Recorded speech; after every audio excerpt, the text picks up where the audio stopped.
I got her, Mommy. I got taglines for you. I know, Jason. I'm pretty sure that's the one that Jarrett did on the first episode I was ever on. It's the same thing. Probably. Yeah. I got plenty of taglines for you. I got taglines from the posters. I got taglines from the VHS. I got taglines from the deluxe edition DVD. Aren't we all so excited? I am. I'm super excited for this episode, let me tell you. So, Jason meets his match. Yes. Jason, I present thee with this rose. He won't meet his match for another, 20 years. Yeah. Until Freddy vs. Jason comes out. 3 times before, you have felt the terror, known the madness, lived the horror. But this is the one you've been screaming for. Huh? 3 times he was in 2 of the movies. Jason's back! And this is the one you've been screaming for. Okay, really hooked on that screaming for line there. This is the one you'll be dying for. Okay. You really had me going for a moment there. And lastly, Friday, April 13th, is Jason's unlucky day.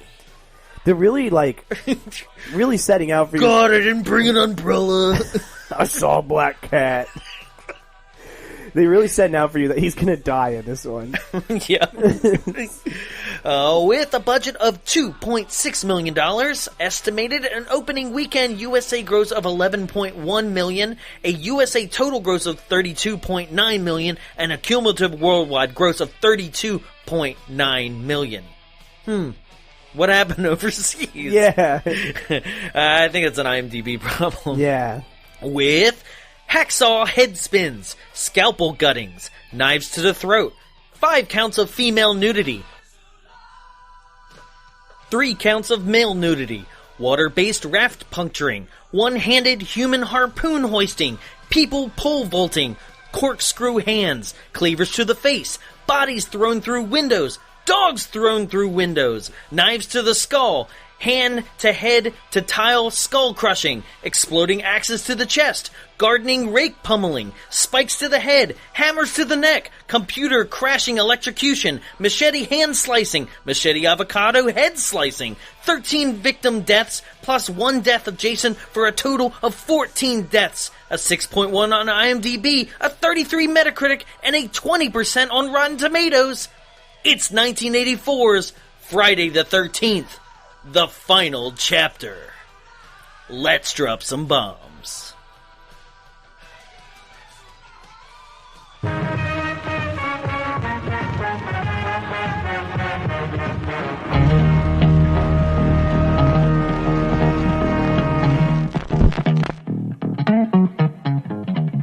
Welcome to Good Burger, home of the Good Burger. Can I take your order? Your Majesty, I have more in common with the dog than I have with you. I love dogs. I've always loved dogs. She is so mad now. Systematically poisoning the dinosaurs' water supply. In a matter of decades, their entire species will be extinct. Hell. Everybody loves popcorn. Doesn't anybody care about this whole dinosaurs becoming extinct thing? Welcome to Bombs Away, the only podcast recorded inside a projection booth. My name is Jonathan Young. Joining me inside the studio, as always, is... Everyone's favorite B-rate 80s child actor who they thought would do a lot better when he got older, Tyler Rose. Hey! Give me my VHS back. Give me back the VHS, goddammit! God damn it, Feldman! We're going to start a new campaign. Tag photos on Instagram with him with the hashtag give us back our VHS. Give us back our VHS, Feldman! And tag us until he responds. Feldman, free the VHS. Yes. I will eat a printed photo of Corey Feldman every day till he gives us back our VHS. You're like, dude, I don't even remember you. Secretly at home, he has 45 copies of it currently on VHS, because every time someone asks him to sign it, he takes it. Very fun, interesting facts about the production of this film, and then part 5 as well, I'm going to be sharing with you, because I have the Blu-ray of this, and you best believe I watched the shit out of it. Every special feature, I watched one of the 2 commentaries. One was a fan commentary, and I was like, that'd be like me doing it, right? Which I openly just basically said, don't listen to us. Yeah, that's what we're doing here, so. No, but I did do the director's commentary with the producer and the editor, and, I got some fun facts. So, ladies and gentlemen, stay tuned this episode. Keep your ears peeled. As for me, I played the video game. You and your friends are dead. Game over. Oh, I was thinking of the new one? The Dead by Dawn ripoff. Oh, okay. All right. I haven't played it. I was lying. Don't play it high. It's confusing. I don't do drugs, you sinner. Oh, boo. Thanks, pal. You're welcome. So, how you feeling on this Friday the 13th coming up? Well, I realize that I'm going to launch this on Not the Tuesday even on before, Friday 13th, right? yeah. But happy Friday the 13th, everyone. Woo! We've gotten this far. You took a break from the last one in the series. Yeah. Why? Why did I? I had to work. You had to work. That's right. Now, we did part 3 live, Jarrett and I, and what do you remember from part 3? Let's catch people up. The mask. Right. Somebody stop me! Smoking! Let's see. Part 3. Part 3 takes place... It's just Jason dancing a Cuban beat. My name is Cuban Pete. I'm the other. And when I play the marimbas, I go cheeky ha ha ha. And when I am the mask, I sexually assault women. No, that's what he does in that movie. Go back and watch it. Yeah. Maybe if we do that nostalgia month, we'll cover the original Mask. It's not as good as you remember. Well, your name's Ipkiss? What kind of a name is that? You gonna wear your pajamas, Ipkiss? We should do it. All right. That movie's fun. Okay, part 3. Yeah, what do you remember? So, it's at a cabin on Camp Crystal Lake again. Seeing a pattern. Yeah, we get real creative with the settings on this one. Part 3 for me, I really like it, but it is probably the one that has in the original 4, the highest amount of asshole per capita. Like the bikers? All the characters in that movie are dickheads. None of them really, even our final girl, she's cool, but like all the characters throughout it are not cool people. Yeah, her boyfriend that looks like a dad is basically kind of forcing himself on her the whole movie. Yeah. Shelley breaks that guy's car, like when he gets it busted, and is just like, sorry. Yeah, Shelley is just a psychopath. And it also has the most unnecessarily brutal kill in it. Oh, the machete chopping a guy in half? And that one? No, that one's cool. I'm talking when the guy gets hit in the face with the machete and falls down a flight of stairs. That's part 2. Second. That's part 2. That's right, the first... Okay, that's where I got confused, because when this movie starts, they give you a previously on Friday the 13th. They do that on this one, too. That's what I'm saying, on this one. Yeah. And they put stuff from all of the movies. Right. And I was confused, because I was like, wait, is that the second or is that the third? Guess, you want to know who else was confused? Is the third one where they squeeze that guy's head and his eye pops out of his head? Yes. Okay, that's what I'm thinking of. Yeah. That one's funny. Yeah, that one's good. Who was confused? The editor of this final chapter. Like, as he's watching it, like, in real time, he goes, I didn't edit this. He didn't edit the previously on Friday the 13th Really? part of it. Yeah, he was like, they must have inserted this in after I had submitted my final cut.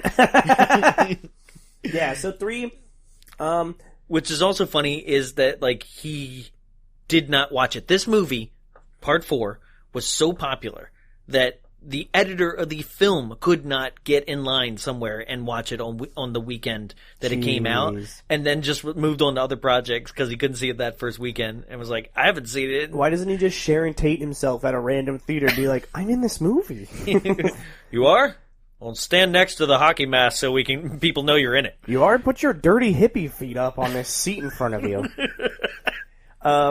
Really, I always think 3 is very iconic, and then I think about it and I'm like, wait, I keep thinking about 4. 3 is iconic, though. I love 3. I love 3 too, but every time I'm like, oh yeah, and it's like, wait, no, that's 4. Oh wait, that's 2. The biggest thing that happens in 3 is he gets his mask. He gets his mask. In the stupidest fucking way possible. He just takes it from him. Just some jackass is wearing that mask. He's like, alright, I'll have this. Yep. And you don't even get that guy's on-screen kill. No, he's just dead. Right. And then he has the mask on. But you don't see him die because it's supposed to be like, oh, is that him? But it's like, obviously it's not some fat loser in that mask now. I know, when she's just like, Shelly, stop playing around! Yeah, and then he shoots her in the eye with a Shelly, harpoon. like, I really enjoy that you're crossfitting in the last time I saw you, but... Wow, Shelly, you look good. You look like you lost about 150 pounds. And all your hair. And you put on a lot of muscle mass. Yep, I'll do what I can. 4 is definitely my favorite of the Jason films. I mean, you mean all the Friday the 13th except 1? Yes. Really? Yeah. This one, what we're talking about today. Is my favorite of all of them. Really? Yeah. Not 6? No. Whoa. 6 is cool as fuck. Yeah. But this is my favorite. I would Come say on, James Bond Jason. that's why. Yeah. Frankenstein's monster Jason. Yep. Yeah. Same time. I would say that for me it's The man behind the mask. 4, 6, Okay. 2, 3, and on from there. 2 before 3, huh? Yeah, and then I don't put 1 because 1 is a separate film. It's a whole other movie, really. Yeah. Yeah, I like 2 because when I was on it for the show, I talked about how the bag over his head mask scares the shit out of me. Okay. That is really scary. So that's why I like that one a lot. Okay. I would say 6 is the one where the mask splits open at one point, right? Or is that later? Nah, man, that's 7 when she basically. Oh, that's right, the telekinetic chick. Rips God it off damn him. it! 7's good because Kane Hodder and the effects. Yeah, that on was the Jason. first one where he got super he would get fucked up in that movie. Well, he was just all skeletal. Remember, you could see his back rib cage and That's everything. right. It was sick, and he would do flips through shit. right? No, No, I'm saying he would get thrown through shit and stuff like that in that movie. When she's throwing him around and he gets attacked by the trees and shit like that. yeah, It's pretty weird. It's a Dream Warriors film. it is. It's very strange.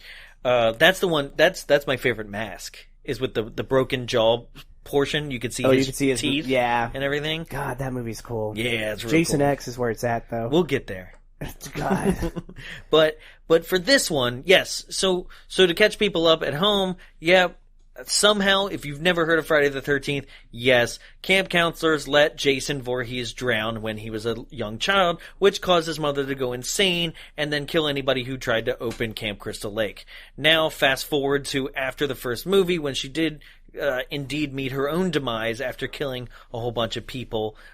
Jason, who apparently was not dead, witnessed his mother die in the woods, took the head before, I guess, authorities could get the body. Yep. And then Built a shrine to it. Yep, in his own shack. log shack. And see, that's why I like 2 a lot, because 2 just suggested he was just some weird man living in the woods, and 3 is when you start teetering into the supernatural thing, and then Not yet. well, Because by the end of 2, all that's happening with 3, it's still are you serious? This guy just ran around and did all this with a machete that was deep in his shoulder? that's what I'm saying is it gets a little weird. But I because wouldn't it's say he's dead from that. I would still be that's excusable. he can survive a lot, and Right. especially at the end of 3. He's doesn't he get hanged at the end of 3? And no. Well, yeah, but meaning he doesn't die from that either. No, that's what I'm saying is he somehow gets away. I mean, he gets hung, and then she hits him with the axe in the skull. That's what I'm saying. It's like, holy shit, he should be dead. Right. And then in the fourth one, it's like, yeah, he has to be supernatural. He doesn't have to breathe underwater. I mean, but do you... Because I do not take Jason as supernatural until he's back from the grave. I think there's something going on supernatural. Especially in this movie. I think it's special people strength.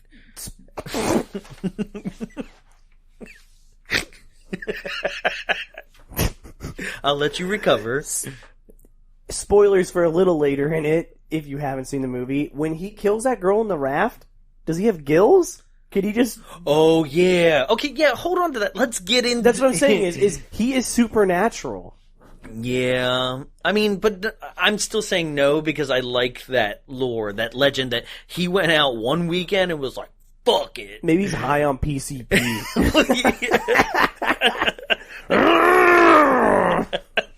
If there was an actual quotable line from that movie, then we could continue this joke. That's it right there. Yeah. He might be high on PCP. Jason wishes he could get as creative with that kill as when he jumps on the car.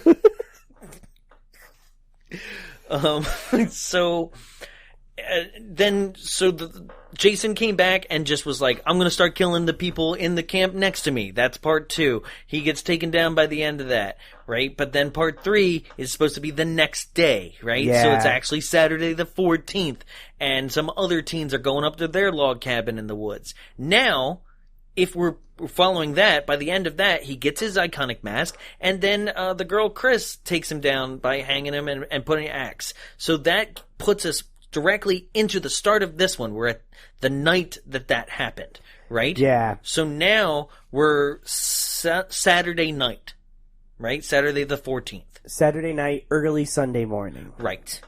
Okay. So Saturday night, here we are with it's basically a helicopter in the sky, which there was no helicopter. It was all just a light on a crane. Yeah, they got the budget this time. Yep. To point a light. Yeah. And we also have a lot of people around just being like, that's evidence. That's a dead body. Yeah, right? And there's a part where an ambulance comes up and the cop goes, they're all dead. You know, I hope you brought some more body bags, right? And he goes, the ambulance driver goes, all dead, some emergency. Like, what? My man. God, you got me out of bed for this? You mean I didn't have to drive code 3 all the way here? I do love how, as the flashback scenes did end, we had this explosion of a title sequence. Yeah. It was just like the mask came up from behind. It was just like, the final chapter. People must have went fucking nuts for that in the theater. I'm sure they did. I'm sure they were cheering and ranting and raving. Well, that's, just to bring it forward, but so the final, as Tommy kills him and it goes white, right? The director recalls opening weekend, watching people as it goes white. Everybody's just on their feet in the aisles, dancing, cheering because Jason was finally taken down. Or so they thought. I know, right? Yeah. Oh. Why would you cheer for that? He's your hero. Again, this is the first real outside of the Jason movies where I'm genuinely I'm glad the people won. Really? Because the people that win are likable. It's a family. That is true. Yeah. Well, which is what the director said he really wanted out of this was to be able to give you the teenagers that when you want dead, but also a final person that you could root for the whole time. Yeah. And you're not just rooting for a final person. You're rooting for 3 people. That's true. And it's it's a much more relatable group of people as opposed to a bunch of assholes that I don't relate to. Even the teenagers I'm having fun with. They're the cool whole as time. fuck. None of them, there's one of them who is an asshole that you kind of relish when he dies. Yeah. But the rest of them you're all oh shit. Mm-hmm. So they get Jason's body into the ambulance, and then everybody's just straight up like, bye, crime scene. Hope you find your dad. Like, every single car in a line leaves, and the helicopter flies away, and it's dark, and it fades out. You're like, that's not how crime scenes work. People be there into the night, especially with as many bodies are in this place alone. Did anyone find that guy's eyeball? Yeah. Oh, man. So then we go to one of my favorite sequences of this film, in the morgue. Ah, Axel. Yeah. Axel the coroner. What the fuck? They did do something really cool where they showed, for a split second, like 2 people crying. And it was supposed to be like the parents of one of the other people that he'd already gotten in one of the other movies at the hospital. Oh. Just a cool thing of being like, yeah, you're in the middle of some shit already. I thought they were just crying because they were at the hospital. Because it's like not explained. Just like crying people at the hospital. This hospital sucks. It's fair game. Like, I had to eat so much Jell-O.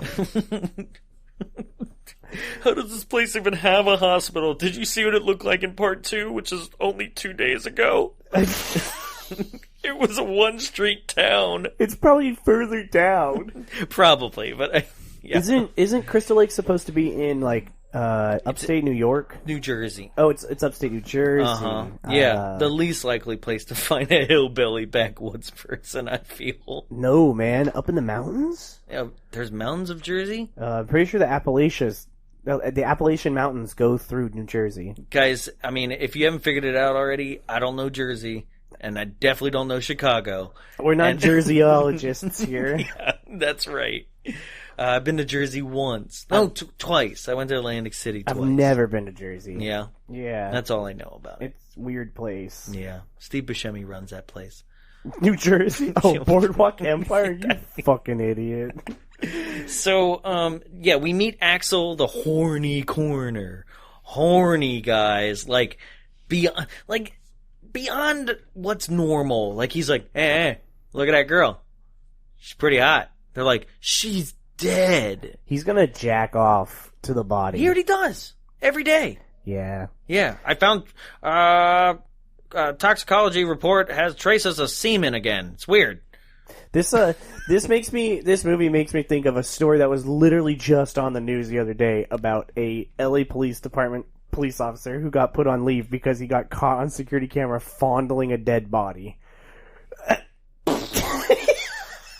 That's this guy. Oh, that guy was like, no, it's cool. I've seen part 4 of Friday the 13th. They'll let me do it. I'm allowed to watch weird aerobic porn yeah. in the room. I love 80s aerobic porn. This scene is weird. So this porn, this aerobics video is called Aerobicize, right? It's made in 1982. And it stars actually another future Friday the 13th actress. That's right. Darcy DeMoss, who went on to have a role in part 6. Yep. And what's funny is just like, it's one of those things again where you're like, was anybody sitting around watching this shit? No. Thanks, man. Especially not with bodies around. Yeah. Nothing gets me hotter than the smell of formaldehyde in a rotting corpse. Hi, I'm Jeffrey Dahmer. Nice to meet you. Yeah. And then we also meet another nurse that's at the corner that happens to get busy with Axel. He's like, come on, let's fuck on top of his body. Right. Her name tag reads R. Morgan, RN. Which, it's a reference to Robbie Morgan, who played Annie in the first Friday the 13th. Oh. There's so many weird references in this thing that's like, oh, that's so not surface level, like nobody got that. Or cares. Yeah. It's like, Morgan's a pretty common last name, so I'm gonna just keep moving. Yeah.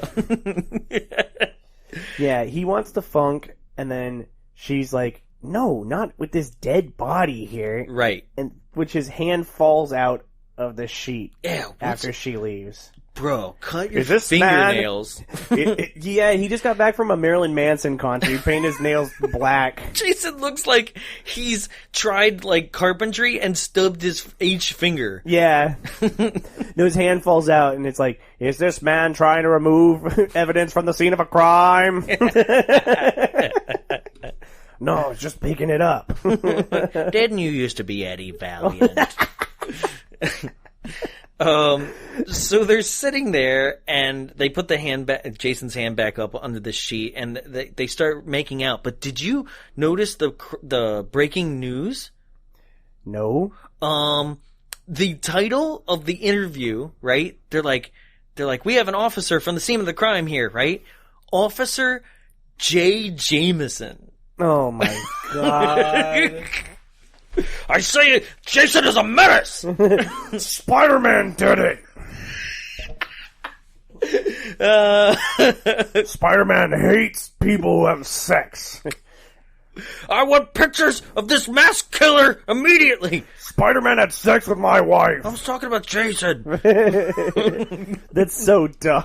It was really Is that weird. actually a connection? Or I is don't that just know. a name they use? No, but I saw it. It wasn't an IMDb trivia thing or anything. Like, Or I is just it- saw it on the screen. It was like, J. Jameson? Or is it like, I have sex on camera? Jenna Jameson. Stupid. Yeah, I'm her brother, John Jameson. I also read... I'm not approving of how she lives her lifestyle. Anyway, 25 dead. I read that when the hand falls out of the curtain, the camera had, or out of the sheet, the camera had actually stopped. They had called cut, and then his hand fell out, and that's why the guy gets scared when the hand falls out, and it actually scared him because he thought the scene was done. So, the person who played Jason on this one, right, which his name is Ted White, right, was infamous for, like, doing this, because later on in the film, when Jason is attacking Tommy and Trish, right, in their home, and he bursts through the window to grab Tommy, they were supposed to rehearse it of, like, beats, right? Where it's like, boom, we throw this guy through the window, right? And then it's a count of 5, and then Jason will grab you, Feldman, through the window, right? And he just did it. He straight up was like, he said it in interviews that I watched where he's just like, yeah, kid was a brat, so, like, I just want to scare him, right? Jesus Christ. And straight up, like, waited. And so until Feldman thought, like, oh, the stunt didn't take, or like there must have been a hold or something, and then he burst through. So the shot that you see is genuine fear on him too. This guy was a real method actor. Yep. I heard he killed 5 people just to get really into the role. Damn, that must have been so scary. I kept my mother's head just to prepare for this role. Just to get snatched like that and not expecting it? Yeah. Holy shit. Right? As a child. As a child, yeah. Right? But everybody said that Corey Feldman was a consummate professional on set, and this is early in his career. This is before it really took off. Yeah. Because Goonies is the reason why he isn't in all of Part 5. He's only in the beginning flashback. Oh, because he was doing a much better film. That's right. Yeah. He's like, yeah, fuck you guys. I'm pretty cool now. Hey, Jason, you want to go to the bathroom? Yeah, come here, Jason. Let me give you a nice wet licorice kiss. You know what, though? Jason does kind of look like Sloth. Oh, shit. Yeah. I just want Jason to run through this film going, hey, you guys! Like, oh, fuck, he's out there. He's out there. You can hear him. Hey, you guys. Baby, roo, roo, roo. Drop, shovel. Oh, man, you smell like fish heads!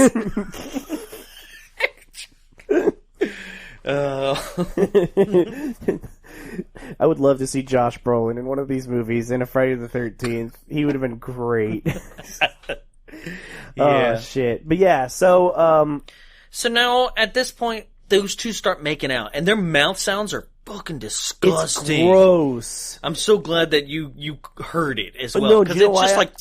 Do you know why I didn't really hear it at first? But Carly has a big problem with people kissing loud.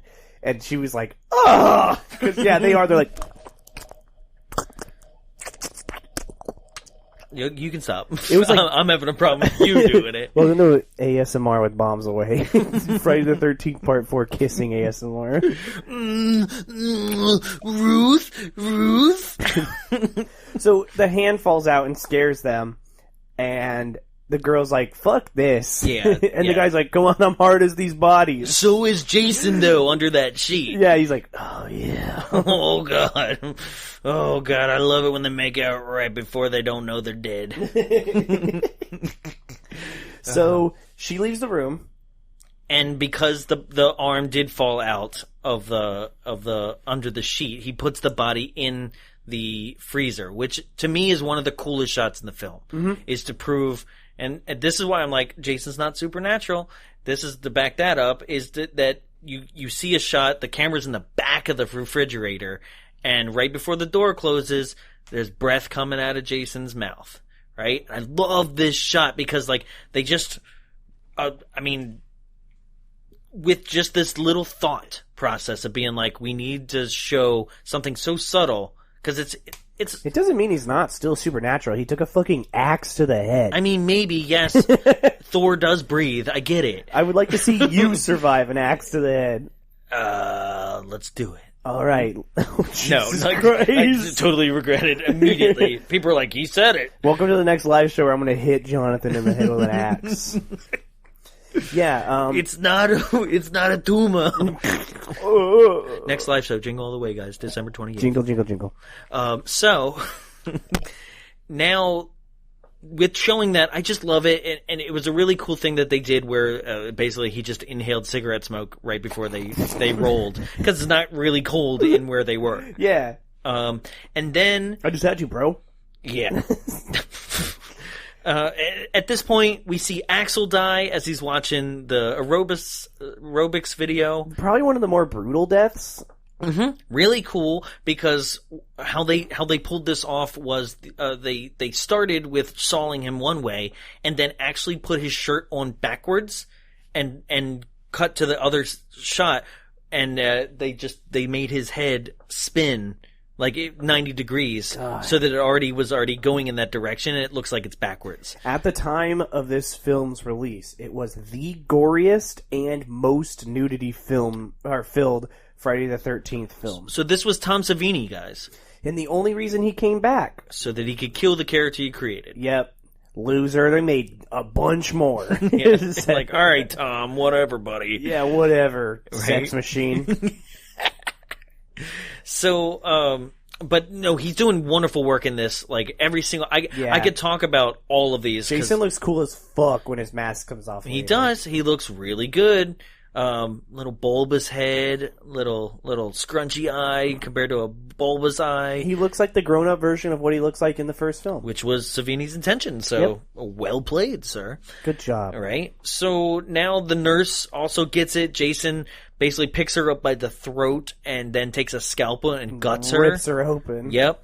A really cool part about that was the fact that they tried really hard to get the blood to just trickle down her leg, and instead it just looked like she was peeing blood. That's what I figured that would look like. And then we move on. We are introduced to the Jarvises.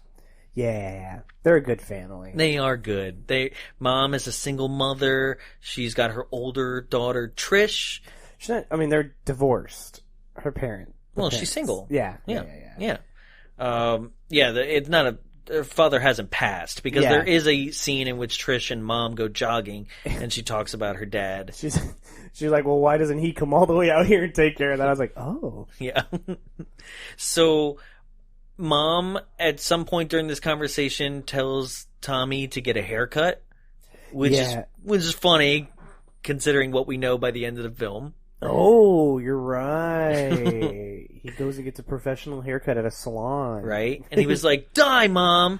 Which was weird, considering what we know what happens to her. Or do we?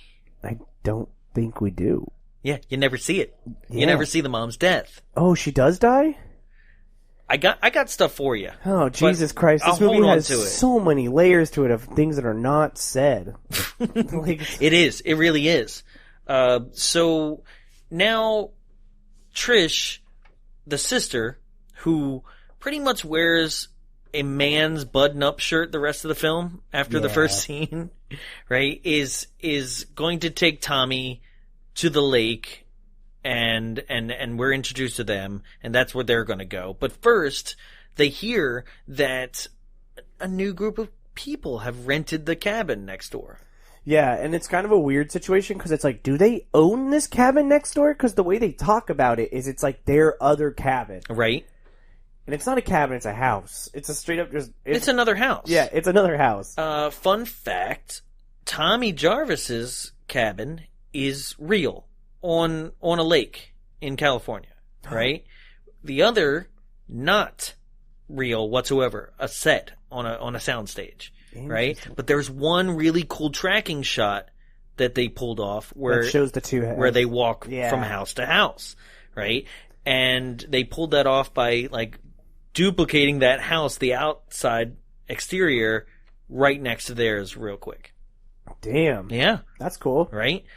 Yeah, they could not find a second house right next door that actually would work for their filming purposes. Damn. Yeah, right? So, before this scene wraps up, I also love that Mom goes like, Tommy, why aren't you locking the door? And he's like, why? We're in the middle of nowhere. And she's like, what if a psycho walks in? And you're like, okay.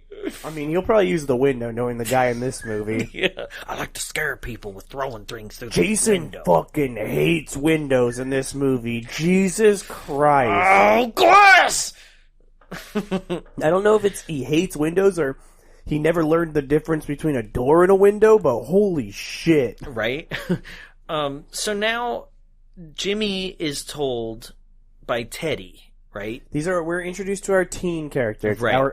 the fodder of this film. Yeah.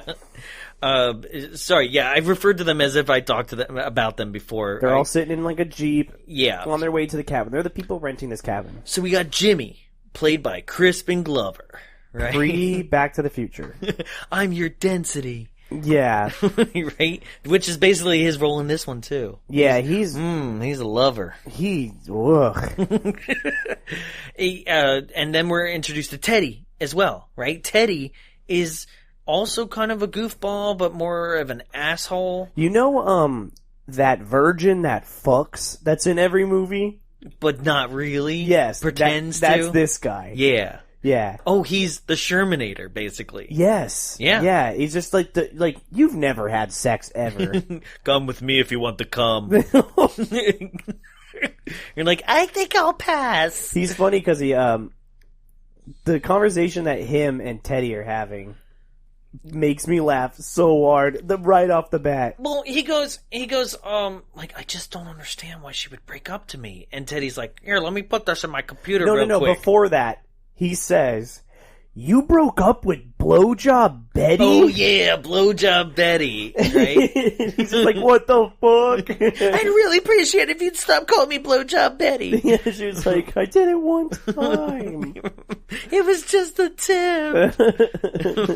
Yeah, and then he puts it into his computer. Yeah, okay, no, wait. He says, I know why she broke up with you. Mm-hmm. Let's see what the computer has to say. Right? And Jimmy is like, stop. Oh. Full stop. Okay. It took me, we're gonna go to genuine idiot corner here. Okay, for you? Yes. Okay. It took me till this viewing to realize there was no fucking computer. Wait, what? I don't know why all these years I thought he actually had a computer. I have a speak and spell. You are a dead fuck. Yeah. Oh, man. I genuinely thought he had a computer. Why? Because Crispin Glover is playing it as if he's taking this seriously? Yes. Maybe. And yeah. the way he taps on that case of beer sounds like a keyboard. Sorry, Jimmy. BuzzFeed says you're a dead fuck. I've been taking a lot of BuzzFeed quizzes lately. It's so weird. Because, he's like, hold on, let me consult my computer. Sorry, Jimmy. Oh, he goes, man. And Jimmy goes, what? Well, what is it? Right? And you're like, what are you doing? You fucking idiot. You are a moron. Oh, man. So. Yeah, he says, sorry, Jimmy. Computer says you're a dead fuck. And Jimmy's just like, oh, God damn it. You can't argue with imaginary computers. And when I was younger, I also thought that meant that he was just like, he was gonna die in this movie. Like, Right. he was a dead fuck. He was doomed to die.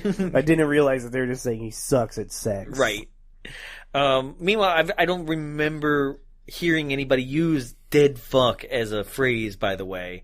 I know, like, dead fish. Dead fish, yeah, which I don't know why he said dead fuck, but whatever. They're like, you can't use dead fish. That is totally, completely against the rules. We'll get sued by Piranha. Dude, but Crispin Glover's character is straight up dumb, because he's actually, like, the whole movie really upset about this. About this thing that this one guy who you're like, you never fucked either, dude. Yeah. Like, it's just teasing him about. Yeah. Right? It's his whole motivation throughout the rest of the film. Also, like, her name's Blowjob Betty, not Fuck Around Betty. Fuck around Felicity. Yeah. Felicia. Felicia. Bye, Felicia. Hi, Felicia. Oh, Jesus. So... Sorry about your eye, Felicia. It's me, Jason. Sorry about your eye. Yeah. Popped it right out the skull. I only meant to give you a hug. So then we have our other characters. Yeah, and they're gonna get introduced as they, like, file out the car. They're not very important in this moment. We show them in this moment, but they're not, you don't really get to know. Those two characters are fleshed out so quick, and then the other ones are like, yeah, you'll see them later. Yeah, they're really not fleshed out. Almost throughout the whole thing, they're very much just like, one couple is like, we've never fucked, and the other couple is like, we fuck a lot. Yeah, and that's the two, right? And so you've got not ever, dead fuck, and a lot. Yeah. Right? And says he does. Right, yeah. And no fuck. And then on the side of the road, we got Rosie O'Donnell. Okay, so they stop, right? And who gave the murderer, Pamela Voorhees, a gravestone? Yeah, that's a weird one. Actually, you know what, though? You can do that. I think there's gravestones. That's not against the law. I mean, it's not against the law, as but long as who you're... in Crystal Lake would do this? Yeah. Right? I know. It's like, why, Hollywood, did you make a Donald Trump star? You know? Well, they never knew what was going to happen. Like, this gravestone has less graffiti than Donald Starr does. Yeah. Yeah, and also, what is this weird on the side of the freeway, like, grave? Overgrown, like, tombstone? That's all they could afford. I mean, if we're going with Jason Goes to Hell, yes, he does have a full family that might have given a gravestone to her, like, that we learn, right? Yeah. But mostly, his sister? Yeah.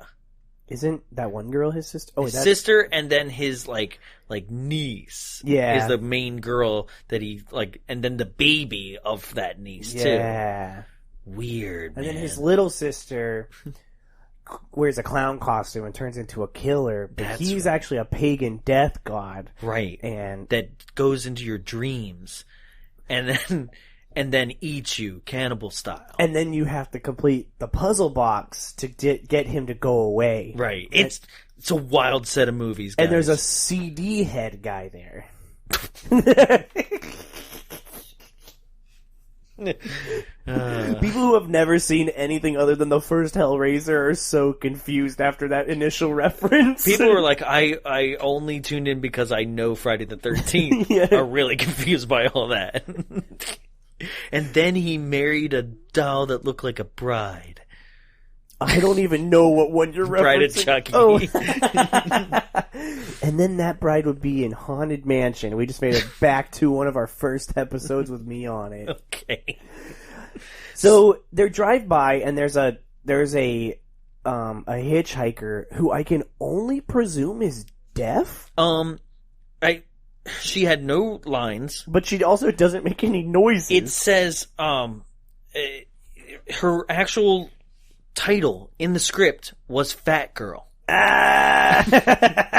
And when she went in to read for it, it still said Fat Girl, and like her agent was like, "Hey, you don't have to go and do this." She was like, "That's all right, I know what I am." Oh my god. Yeah. I would rather be cast as a tree. Her whole point in the film is to not get picked up by it's just a body hitchhiker count. And to die and squeeze a banana in her hand. Yes. So she's trying to go to Canada. Like, that's where she's hitchhiking. Like, she should probably start on a less, like, rural area. Yeah. Who the hell dropped her off there? Right. Yeah, I can give you a ride, but I'm dropping you off in the middle of nowhere. Hope you don't die. It's 20 miles from town to Crystal Lake is what we learned from the first movie. Yeah. So, like, this guy was like, yeah, that's about enough out of you. I've heard enough Canada shit today.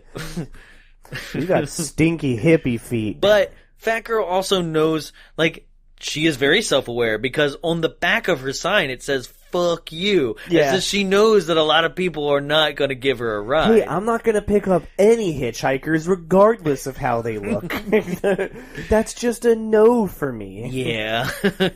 Even those who are going to Canada with a rainbow, like, font. I value my life. I'm not about to put a stranger in my car off the side of the road. I'll pick up a guy in a hockey mask, but not a fat girl. Well, hockey fans are genuinely nice. That was wrong. I'm that sorry. was fucked up. Jesus Christ. I'm so sorry. Hey, hockey masks need love too, bro. But, yes, so she dies. Yeah, just stabs her through the throat, and She squeezes her banana. right. She's dead. And the point of her not making noise in that was actually to show that, like, he went through her voice box. They actually explained this to her. Is like, you wouldn't make noise. But that doesn't make sense why she doesn't make any noise prior to She's that. like a silent film character up to this point. Yes. She's like, So the teens arrive, and they all meet the Jarvises, and there's a really inappropriate thing that Corey Feldman said about being like, they tried to shield me from, like, all the nudity in the film. I read this. He Yes, was like, he was shielded completely from anything that had to do with nudity. Even the scene where he's supposed to be seeing that couple almost fucking in front of him. where he's going fucking out of his My mind. favorite scene. He's like, shitties! Because do you know what part of me thinks? I think he actually did see it, and they had to say he didn't for the legal thing, because that kid saw some boobs. Yeah, right? But he mentions that, yes, he did look down one of the actresses' shirts when they weren't wearing a bra. Well, no one on this I'm set like, dude, was. why did you say this? No, okay. Why is this on public record? Why am I able to talk about Let's this right clarify the quote. He didn't say he was actively trying to look down her shirt. He said, in a scene where she bends down and pets the dog, he looked over and her shirt had come down Right. over the dog, Right, and he right. saw her boobs. Fair. That And you is know fair. he was like, that's going in the spank bank. Right? But then, like, I'm gonna, like, make sure it's on celluloid forever that I said this. It's funny. It is a funny quote because it's coming from a child. Yeah, but not when he said it. Well, no, I'm saying That's what I mean. No, what I'm saying is, yes, he admitted it when he was an adult, but it's coming from, he was a child when it happened, and he's like, of course, like, I mean, it's funny. Fair. We are really hard on people considering how much bullshit we say. I know. You just said you will not pick up a fat hitchhiker. I said I would pick up a hockey mask wearer, though. I mean, that makes up for it. I won't pick up any damn Penguins fans, though. I hate that you're hockey shaming right now. Oh my god. I will only pick up a person in a hockey mask if they're missing 4 teeth. Oh, shit. And one eye's bigger than the other. God, I love Hunchback. You are ugly. You are deformed. And I am ugly. That's one of my favorite parts. You are deformed. You do not comprehend. He's like, I know I'm stupid, too. I saw that movie once. And Yeah? then my mom wouldn't let me watch it again because she said it was too sexual. Nice. And then I went back and watched it and I was like, good on you, Mom. This Yeah. movie's fucking weird. I almost masturbated to fire the other night. I thought you That would have been dangerous, Mom. I thought you said you almost jacked off to Esmeralda. I was like, that's gross. Nah, Demi Moore. That's her. Yep. Oh, man. But she didn't sing. That movie has a body count. Yeah, all of Paris. No, Matthew Broderick's Oh. in it. Wait. Because he killed that family of 4. Oh, come on. Oh. Okay. Leave Matthew alone. No. What has he done to deserve anything good? Election? I don't know. Oh, shit. So, yes, they all go down to the lake now. Yes, but before that, there is a weird thing because it is establishing what little we know about these characters. Is the two girls basically being like, "I'm the slut and you're the prude." Yeah, it's really weird. So, if you couldn't tell by their outfits right. alone that's what they're trying to say. So Judie Aronson, right? Who so fucking pretty in this movie. Okay. Which one is she? She is the one, Samantha, the one that get killed in the raft, right? She's the girl. The fuck girl. She gets it, right? But she is one of the two girls from Weird Science. That's her? Yeah. The dark-haired girl? Yes. What? Yes. I didn't realize that. I gotta pay attention again. Because she's so cute in that, too. But it's weird because when did Weird Science come out? So Weird Science was 88? Yeah. Oh my god. When did this come out? This is 85. Or 84. They make 84. her look so young in Weird Science. Yeah. Because I never would have thought that's the same person. I think it's those lace gloves. No, but would you have ever thought that that's the same person? As soon as I saw it, yes. Oh, no, but I'm saying, she's supposed to be playing an 18-year-old in this movie. Well, at least 18 years old in this movie. Friday the 13th is her first feature film. But I'm saying, in part 4, she's supposed to be playing at least an 18-year-old. Right. In that movie, in Weird Science, she plays a high school student. I mean, I hear you. Damn. Yeah. She just didn't really age, It's great. When are we going to get the Anthony Michael Hall nude scene we all deserve? Oh. In the shower? Yeah. You guys are going to have to... if we're going to have any fun, you boys are going to have to lighten up. Yeah. So, yes, that is her, right? And then we're also introduced to another girl who is, never had sex, I think. And here's my problem. But it's not hinted that she's a virgin, but... very much, at least she has not slept with her current boyfriend. Yeah, the person that she's with. The problem with the two of these characters is they look slightly alike. What? They have common well, they have kind of crinkly hair. Yeah, and crinkly dark hair. And at first I was I looked away and wasn't paying attention. I was like, wait, is that the same girl? It is oh wait, okay, I'm dumb. I hear you. I'll give you that. Yeah. So now. The mom, they go back next door and the mom is reading a newspaper about the missing killer's body is what the thing says. And I'm like, you guys already have a newspaper out? Yeah. One, it's Sunday. There is no newspaper. Two, there's always a newspaper on Sunday. Is there? That's the big newspaper of the week. But meaning, I meant story in it. Usually there's not a... Oh, dude, if it's that big of a news, if a killer got out, it would be in the newspaper. In this town? Yes. I guess so. It's the town where the murder just happened. Yeah, maybe, but missing? Yes. It happened last night. Yeah, and they were probably oh fuck, and then someone called the news, was the body's missing, and they're like, get the best reporter we got! Hi, I'm sorry, I can't read the paper, it got soggy on the porch. Hey, it's me, J. Jonah Jameson, here to report that the body is gone! It's a deep state conspiracy! Oh, jeez. Jason is part of the Clintons! The chemicals in the water are turning the freaking special kids super strong. I was like, what's he gonna say? I was teetering around a word that I didn't want to say. I was use the M word, because that's all I could think of when Tom Savini says it. Yeah. Yeah, right? There's chemicals in the Crystal Lake that's making him hate sex! Oh, God. Alex Jones, you piece of shit. The killings at Crystal Lake were a false flag operation. No! None of those teens died! Oh, no! You took it the next step. Anyway, I would please appreciate my wife not take my kids. Anyway, if you could buy my supplement and my taint wipes. Buy the tactical bath. Yeah. It'll protect you from any Voorhees kills. I promise the bathtub is spear-proof. Okay, so Alex Jones aside. Yeah, well, that's Jay Jameson now. Yeah. Jameson now, so Wild. you know, that's I like being able to bring that back, and we've actually somehow been able to bring that back more than I ever expected so far. Yeah. Wasn't it last episode we talked about it We too? did do more Jameson stuff at that point. Yeah, so now the teens are getting ready for bed, and this is where like Tommy loses his shit watching seeing the titties. Samantha, the girl we talked about, and her boyfriend get it on. Night one. Boom. Done. Right? Which, by the way, okay, now, that would make the killings and everything happen when?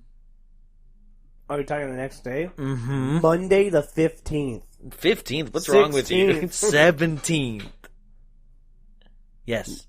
No. Right? No. 13, 14, 15, 16. You dummy. Right. Oh, I remember what I was going to correct myself in is because I needed to talk this out with you because somebody on IMDb is wrong, being like, and then technically this, like, all happens on the 17th, Tuesday the 17th. And I was like, no, it doesn't. All the killings do. Yeah, they do.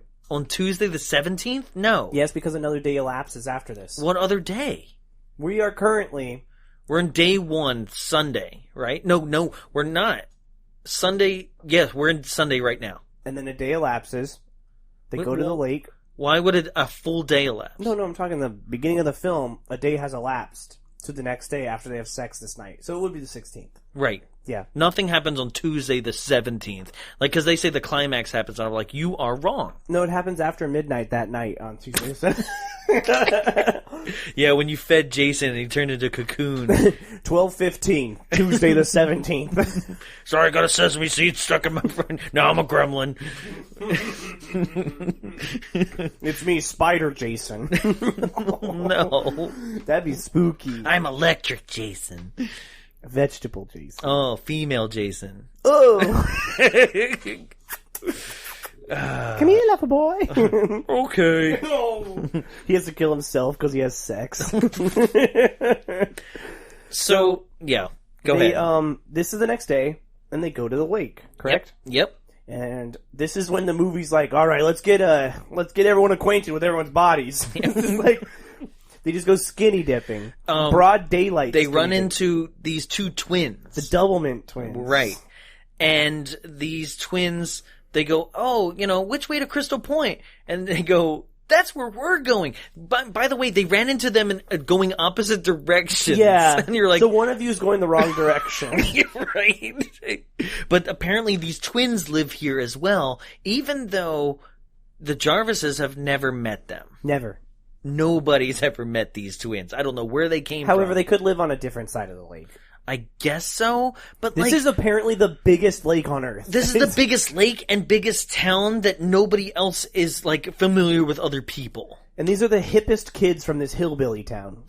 Yeah, right? They're Hello, cute, though. Welcome to Crystal Lake Municipal Meeting, Township Hall. It's me, Mr. Voorhees. Call the meeting to adjourn.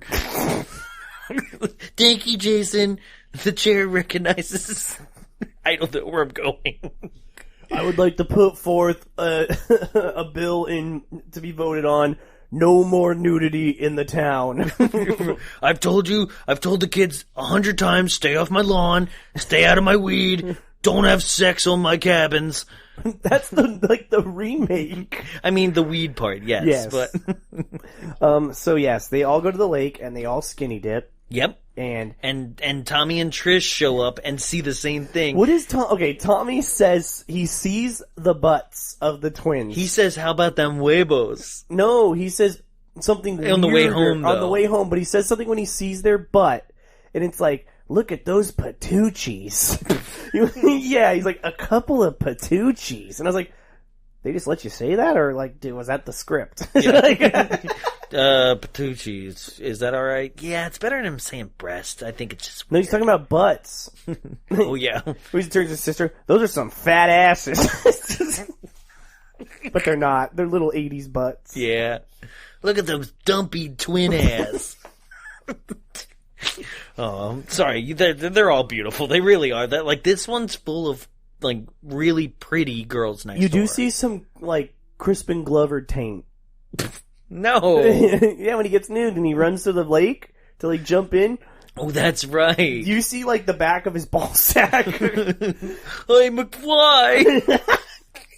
I see your Minnie McFly. You're Marty McFly. Oh, jeez. That's a good name. Yeah, so they go skinny dipping and then they're like, fuck, we need to leave. And it's funny because Tommy's sister, what's her name? Trish has this is again why this movie is one of my favorites, is the characters in it are so realistic. Because she's, when they're like, hey, Trish, like, jump in, she's not like, fuck you guys, I'm here with my brother. She's right. like, looks like I'm overdressed for the situation. No thanks. Yeah, and it's like, that's what cool. you would do. That's what you would do. And it's like, she's not like this weird, like, fuck you assholes, or anything like Right. that. Also, did they ever explain how they know her? They met them. Oh, that's in right. front that's of the right. house. But the way that they talk to her makes it seem like they've known each other for a long time. It is true. And which would have been better. If they were like friends. Yeah, if they were friends and like her mom was running like an Airbnb and like It couldn't be an Airbnb. It specifically says no parties. yeah. I keep telling them. God damn it. I put specifically do not get murdered in my Airbnb. Oh, I thought Jason was doing the B&B No, now. they're like, now I'm going to have to charge them a $500 cleaning fee. Yeah. Also, they didn't turn the sheets down on the beds that they slept in, so... There was blood all in the shower. Can't believe it. Broke all the glass. Yeah. Looks like some asshole who, in a hockey mask who hated windows, came through here. I hate Airbnb. God, I hate. I don't even know. I've never had a bad experience. So No. yeah, That Airbnb we stayed at for my bachelor party just had a lot of crosses up. yeah, that was weird. That was weird. That was to keep Jason away. Yeah. Yeah. Yeah, he's a vampire. Yeah. So now, at this point in the film, we have the two girls once again like arguing about like, oh, you should go talk to him, like, you know, you should go sleep with him. Like, she's like, you're the one who's a slut, and she's like, you should get in this water. Like, come on. Oh, yeah, she's reading on a dock. Fully clothed while everybody else skinny dipped. And this is when Samantha's like, you know what? I'm going to stay underwater until you... Yeah, which is like, okay. You know how this works, right? Yeah, you're going to have to come up eventually. Yeah, because even she's like, all right. And then she's down there for a long time. Yeah, and this is where you get like major like nudity again.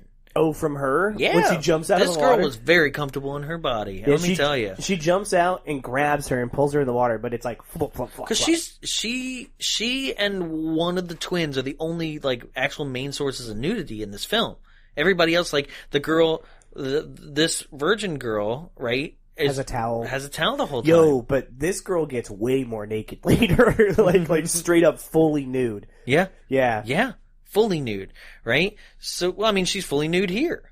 This Yeah, is skinny dipping. Yeah, but you like see like a good amount of her later on when Yeah. she goes to the raft. You creep. What? Don't you dare. I know. So now Trish and Tommy's car breaks down on the way back from the lake, and they're trying to fix it.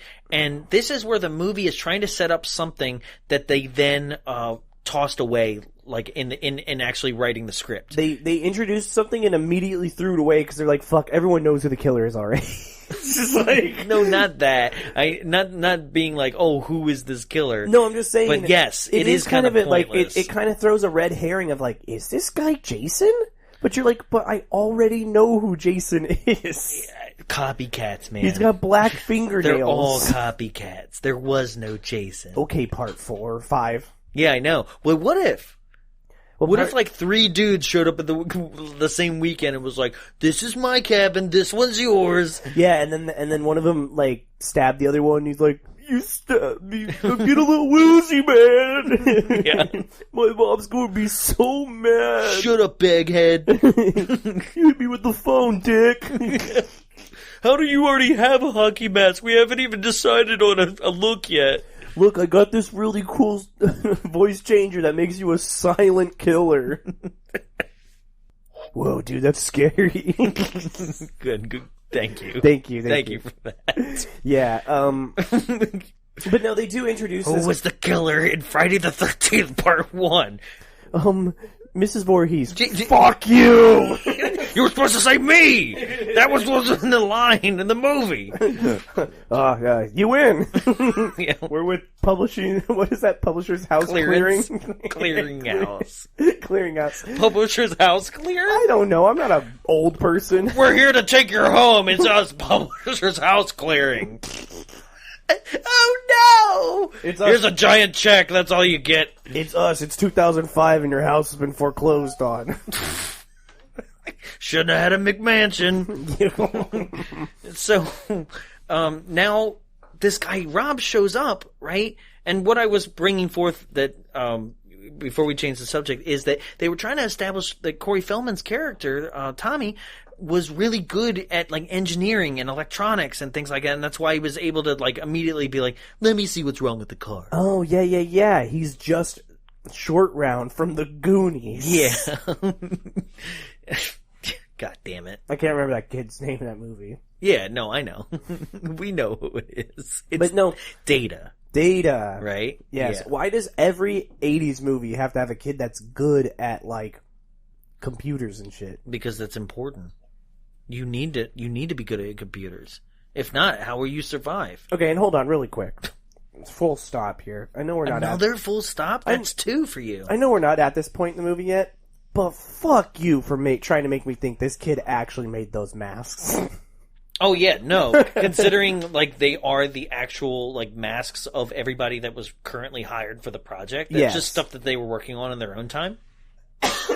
There's no fucking way that kid made any of those masks. Not a single, especially not the one where he like sticks his hand You up mean the through pneumatic it like a puppet. one? Yeah, he's like, "Nah." And you're like, yeah, that's not nobody. No, they're not yours. Good try though. It's okay. Hey, movie makers, it's okay to make a kid a kid. Yeah, he can still like mask and like attempt to make some mask and be like, I want to be like this one day. Yeah. You could literally, you could get meta about it. You could say, I want to be like Savini. I want to be Tom Savini. You're like, who the fuck is that? Right? Like, I don't know. Yeah. Some guy who has a bullet penis. Oh, sick. Yeah, it's. I love that's the only thing we really know. Some guy that'll direct a not very great remake of Night of the Living Dead. Damn. Okay. If you're being brutally honest, that's fine. I get it. I wasn't going to rip on my boy Tom. No, I love Tom Savini. I do love Tom as well. He's not a very good director. So now this guy Rob comes up and he goes, "What's your problem?" Right? I was like, probably not the best choice of words, dude. Yeah, he does say that. Like, what the fuck is your problem? It's yeah. Like, we're gonna get brutally beat by this man. We're gonna get Beetlejuiced. Nice fucking tree. Nice fucking model. That's what he says. Yeah. Oh. Like, I can't do it. I can't. What are you trying to say? Learn to throw your voice. Fool your friends. Great at parties. Yes. Oh man. This guy is weird.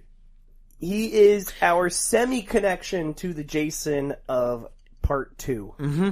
His sister is the sister who was sleeping with her boyfriend and got the spear through both of them into the bed. Yep. Yeah. And that's later on that's revealed that he's looking for like his sister being killed Okay, here's what I don't like about this.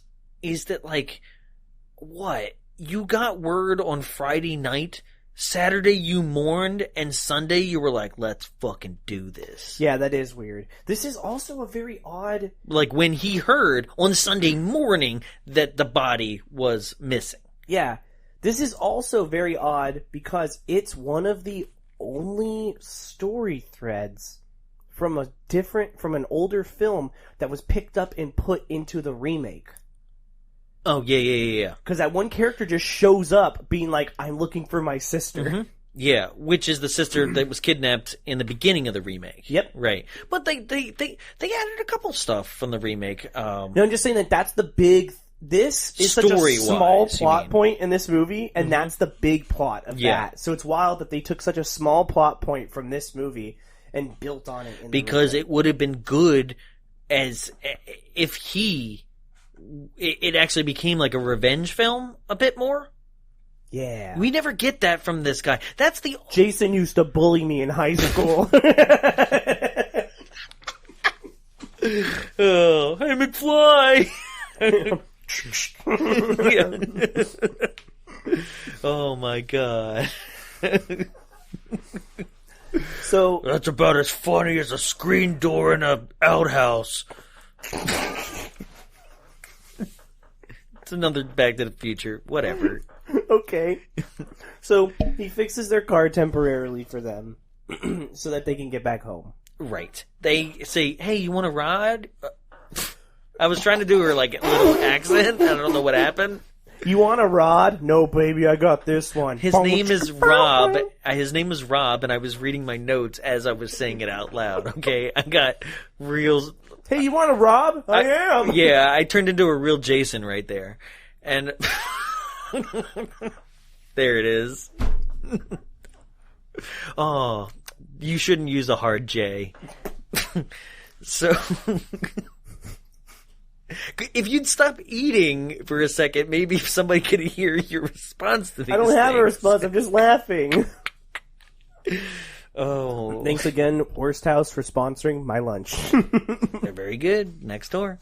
So, yeah, they give Rob a lift, and he goes, thanks for the lift to your house, I guess. Thanks, you just took me way farther than my camp. Why did they go to the house? Because he wants to fuck.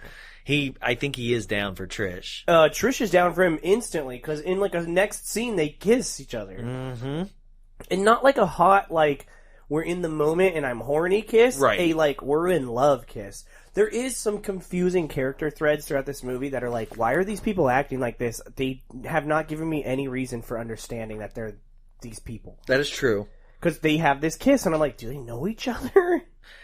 I had that same thought with, like, I don't know what it was about them, but the twins seem more eager than anyone would ever be about this scenario. Like, almost as if, like, the twins were like, we've been out here so long without cock. This lake is so lonely. Like, they immediately, like... Because here's where we are. We're right now starting with the party. Yep. Right? We're at Crispin Glover dance, you know? Like, we're at all that, right? Don't stop! We're here to break that rumor right here, right now, guys. Listen to the director's commentary. It is not AC/DC that he was dancing to. They have gone on record on this commentary of saying that Crispin Glover just did this dance in public all the time. A shitty dancer. They said he did it as a joke. He would go to nightclubs and just start doing it to make people be like, funny? what the fuck is wrong with this guy? Yeah. Kind of like I used to do a dance like that where I like pretended to like, it was more like the Carlton, you know? You're just bad at dancing. We know it.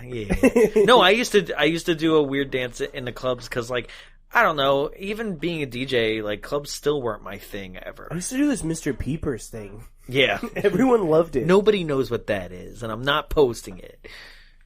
I'll post it. Don't you do it. You showed me the link. No, don't do it. It's in my YouTube history. Oh my god. I know. We're just setting people up for being like, they're going to post it. No, we're not. We never post anything we say we're going to post. That is true.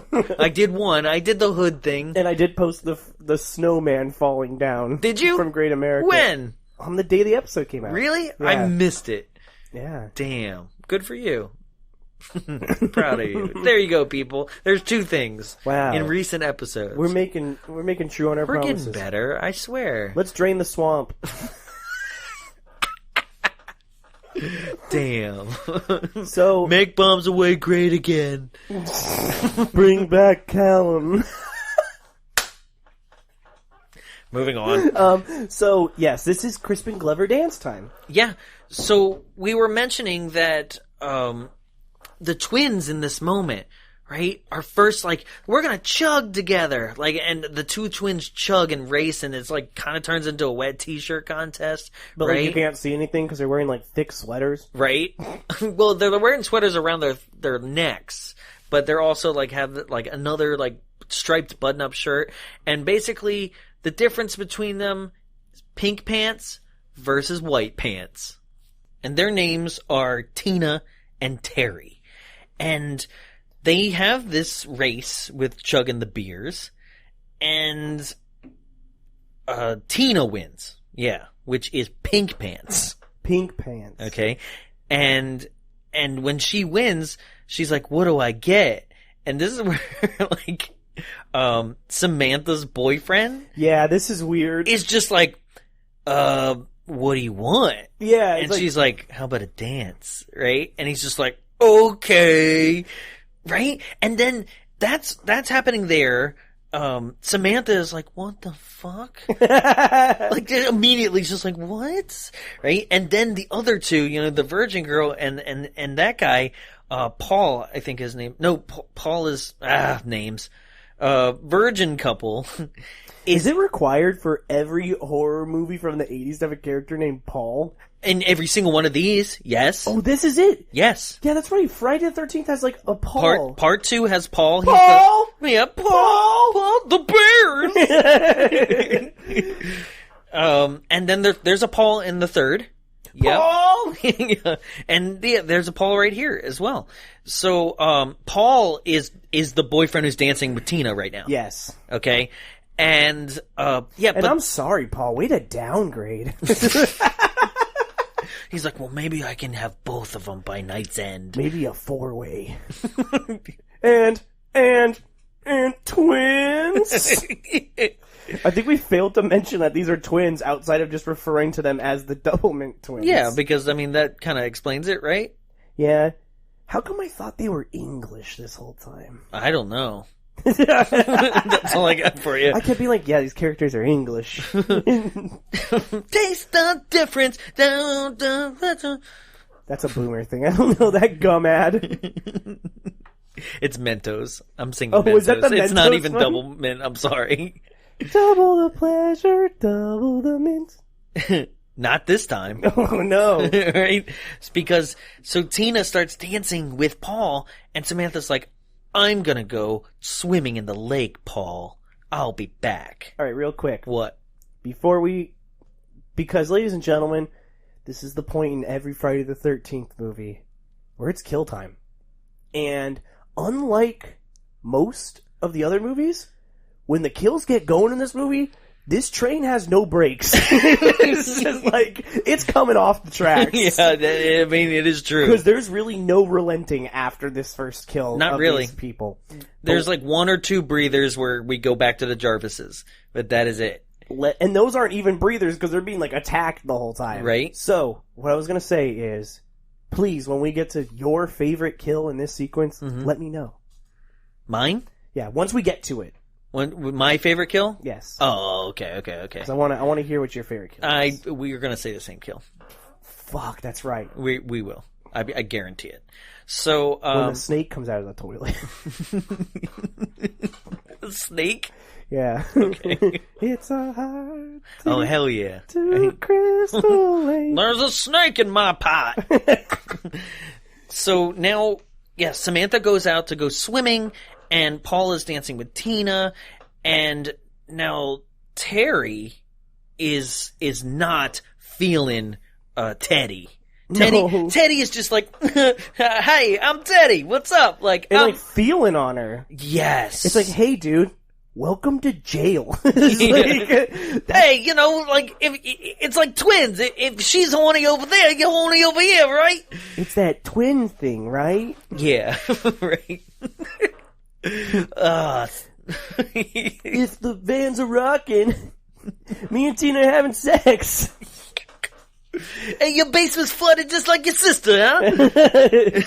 Yeah, Teddy is when I was talking about how there's not very many characters in this movie that you're wishing to die, he's the one. Yeah. You're like, fuck this guy. Because he's got a teddy bear in his arms, and he's like, Teddy, you want to give Teddy a kiss? And she's like, no, fuck you creep. Yeah, she's just straight up like, yeah, I don't think She's so. like, no, you know what, honestly, I'd rather dance with your virgin friend. Yes. Because he comes and asks her, all virginish, it's like, do you want to dance? Yes, and this is the dance. don't you wanna go? And like immediately people are just like, yeah, no. We're gonna change the song, dog. Nobody's heard of Lion. Yeah. So, yeah. And then we go outside. Yes. So now Samantha has taken all her clothes off. And she's like, Paul, aren't you gonna come out here and fuck me in the woods? Yeah, pretty much. Yeah, she's like, Paul! Last chance. Okay, another chance, but in this raft. Right? Gets out to the raft and is like, asshole. Yeah. And then Jason just comes up out of the water and just takes and stabs a machete through the bottom of the raft Up under through the her water. back. Right? And she's just like, right? And they said they had to cut some frames from this so the MPAA wouldn't go, because like her gurgling and everything was just too much.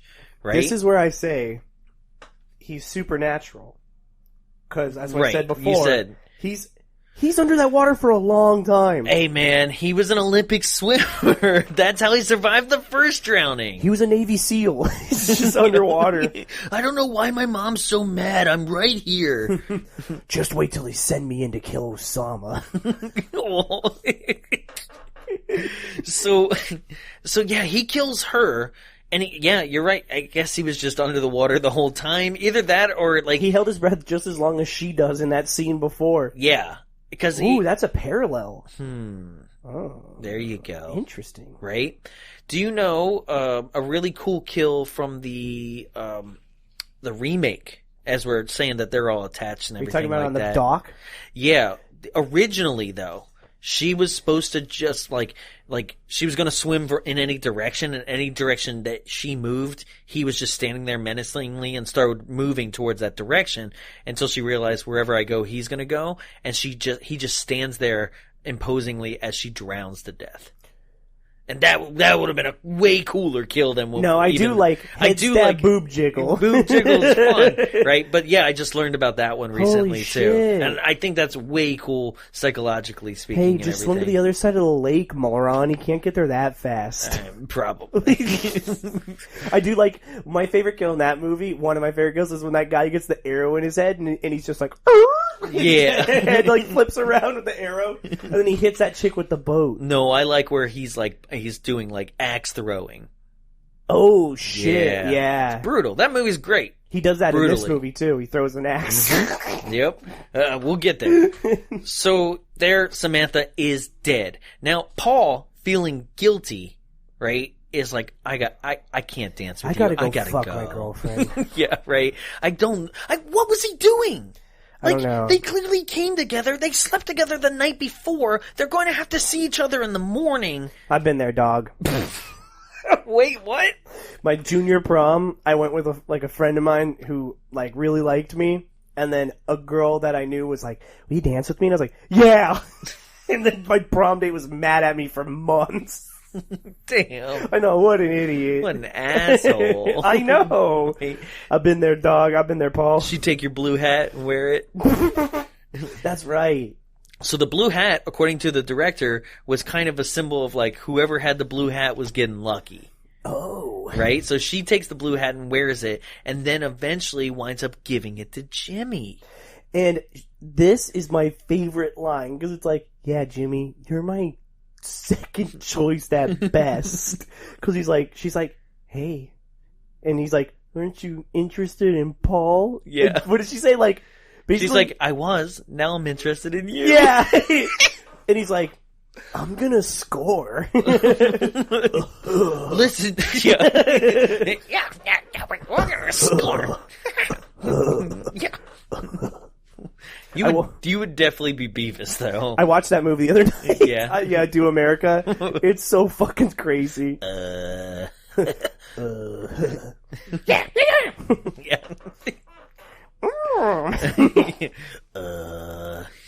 She showed her boobies.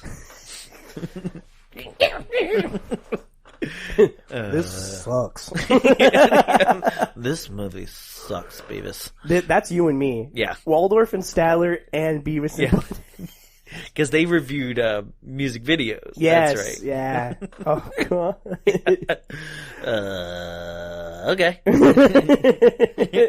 You're gonna pay us to do your wife? He said, damn. Is this a goddamn? Yeah. That one's you. So, now, Paul goes out, and he's like, I'm so sorry, Samantha. Like, he, like, goes out, swims out, gets naked. He's like, oh, you got naked. Okay, I'll get naked. Goes out to the raft.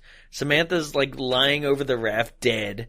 And, like, he gets up and he's like, Since when was your vagina on your back? oh, like, damn. Kiki. Oh, man, I thought we were gonna have sex. You're on the rag. So, he immediately sees You're her on the raft. So, he's like, oh no, and like swims back to shore, and Jason is waiting under the pier that he starts to climb up, and he just straight up does not actually fire the harpoon, but just proceeds to take the harpoon and lift him straight into the air. How strong is this fool? No, how strong is that harpoon? Well, that too. Right? Like, this is that, like, supernatural strength that you were speaking of. He has been hitting the weights. Yep. He's been doing underwater aerobics. It's just like... Yeah.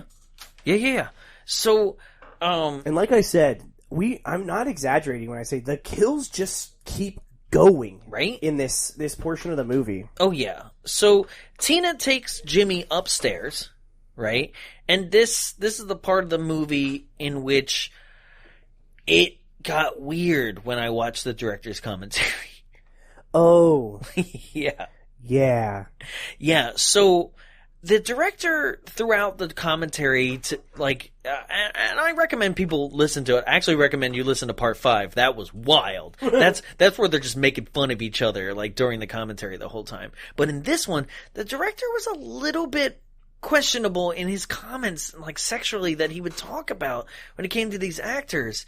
And one that really comes to mind is when he talked about Crispin Glover. Right? Like, it's just one of the things where you're talking about a person that can buy this Blu-ray and listen to it, you know? Like, you know, I'm gonna put it out there. What? From what you've told me about the commentary, yeah. it sounds like this director just doesn't like Crispin Glover. He did have a lot to say about Crispin. Because the fact that he's like, yeah, he wasn't dancing to AC/DC, he just dances like that. Yeah. Is like, and then this next piece that we're gonna play for you is like, this guy doesn't like him. No, I don't think he likes him at all. Right? I fucking hated Willard. God, I don't even understand why or how he came back for Charlie's Angels 2. How the fuck is he in Alice in Wonderland? What is he? What are those legs? Well, he's a dragon too? Right? Why is he so weird on that talk show? That's just him. Yeah. So yeah, I'm gonna play this clip and you'll get a better idea of what I'm talking about. Here we go. Just had a great interaction with them. Crispin really, I think, appreciated this scene more than many of the others. In fact, as I recall, he visibly appreciated the scene. If you understand. You understand. Of course, that's not in the cut, and probably not in any cut. That's my favorite part of it. Being like, yeah. Of course I can't prove that, but... Yeah. But also it's just like, yeah, of course I didn't put a boner in. Yeah, if you weren't understanding what he was saying, he literally said in the sex scene that he has with the other twin, he had a boner. Yeah, of course. I probably would too. Yeah. Like, you're simulating sex. Yeah. Like... And with a very beautiful woman. Yeah, pretty sure I would too, right? And be pretty proud of it. I'd be like, girl, this is what you do. What? No! That's not good. That's not how I do But you are supposed to be a professional. Right. I wouldn't just be a helicopter dick all over the place. But yeah. Hey, Jason! yes, I don't think this director likes Crispin Glover. Yeah, right? I love how also, like, he's like, you know, you can visually say it if, you know what I mean. And then, like, the other He was guy's like, like, when he got out of the bed, I screamed, "Everyone look, Crispin has a boner!" And we all called him Boner Kid. Yeah, it's weird. It's just very weird that he felt very necessary to be like, yeah, he had a boner. people were like, hey, McFly! Nick Hard! No. Woo! Well, that was a joke. So, in this scene, Tina's sister, Yeah, Terry. Terry, comes in. Yeah. And is there's like, too many T's. Tommy, Yeah. Trish, Tina, Terry. Taint. She comes in and she's like, yeah, so if you're done boinking that guy, And she's like, I'm not, go home. he hasn't even made me come once. And he's like, what? Shut up, dead fuck. So, yeah, Terry's like, I'm gonna leave without you. And she's like, then go. Like, she's like, yeah, oh, she goes, I'm gonna leave without you. And she goes, better bring him an umbrella. Yeah, because I'm wet. Because I'm fucking on this broken bed right now. Yeah, the bed does break. That's a weird, like, scene when it falls. Which nobody can remember or confirm whether or not it was by accident or actually rigged that way. In the film? In the director's commentary. Oh, really? Yeah. They just think it may have just broken? Yeah, maybe. That's pretty funny. Right, but one person's like, well, but that did happen to me in my own life, so maybe we wrote it in. He's like, hey, I forgot to ask you, do you like guacamole? I mean, jumps on the bed and Somebody did call me a dead fuck in my real life, so. But I killed them. Damn. So she leaves. Yep. Gets on her bike. Mm-hmm. And then through camera trickery and lighting, we see that Jason just sends a pole through her via a shadow-like effect with the lightning. And it's very cool, very creative. Yeah, because it's cool. One of those things where it's like you save money probably on the budget for the special effects, but then you also gave us just a new way to see something we'd seen prior. I do have to say, I'm not a big fan of off-screen deaths, but this one's not the worst. No, not at all. It's creative enough. Right? Because it's something where it's like you didn't see just a light shining and you saw a shadow all the way through. It was at a timed moment. And that's what, to me, I feel is unique about it. Is that, like, it's timed with the flash. It's like a triple flash that happens in a strobe effect, and you see it within that, and that's all you saw, and that was enough. Yeah. You know? Very creative. So, now. Are we still in the funk house? Probably. Yes. I mean, it just keeps happening. This is when Teddy shows everyone a 1920s porn film. That is true. Also, there are some things that do happen here. Here we go. So, we do cut back to Paul at his tent, right? The guy looking for his sister. Is his name Paul? No, his name is not Paul. Sorry. It's, Rob. Sorry. Rob, yes. We go to his tent. Cut to Rob back at the tent, right? Who actually hears the screams. So this did happen before this. He heard the screams of Paul getting harpooned. And then all of his shit is broken in his But tent. here's the weird part, right? He hears the screams, immediately goes out of his tent to check that out like a couple steps away, and then turns and there's Jason, like, at his tent, right? And, like, breaks his gun.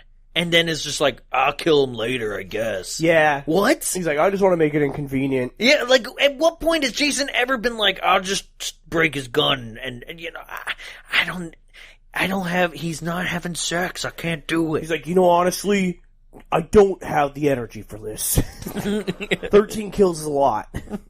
I'll give you this one, just this one night. I did hit your sister the other day. I swear to God, if you show your fucking face around my streets again, I'll kill you. Only my face, this deformed, hideous face, can be around these woods. You listen here. You come on down to my ring. You think you want a roundhouse kick to the face with these bad boys I'm wearing? You think I go home every night to Starlit Night dressed like Peter Pan over here?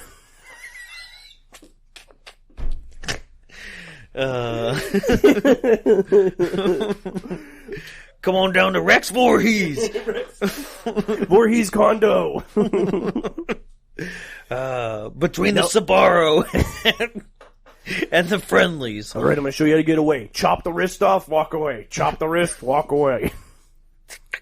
Throw the girl through the window, walk away. It's good. It's good. It's very good. Thanks, I love Napoleon Dynamite so much. Does. So, we have Trish and you have Tommy. Yeah. We're at the house. Yeah. Their mom leaves. Yep. And then runs into something and gets scared, and we never see her again. Guess what, folks? I just found out she's dead. Yeah, she is dead, but only due to a really interesting deleted scene that we'll get into in the end. Is that a confirmation? So in a way, it's kind of not. And a lot of people have given the director a lot of shit for this, is being like, you did an off-screen kill, like fully off-screen, like we never saw what happened. And there's no mention of it. Right. There's the only time that it is then confirmed is part 5 in a line of dialogue. Yep. God, I gotta play the DLC to know the full game. That's correct. Thanks, BioShock Infinite. Yeah. My favorite game of all time, but, you know. Okay. All right. So now the movie continues to just kill people. Like you said, mom is killed off screen, and then Tommy and Trish come back home, and then they look for their mom and are immediately like, not here, like, and think the worst. Then like, she must have gone to singles night at Applebee's. Yeah. She's gonna be fucked up off $2 Long Island iced teas. Welcome to Crystal Cove. Wait, yeah, never mind.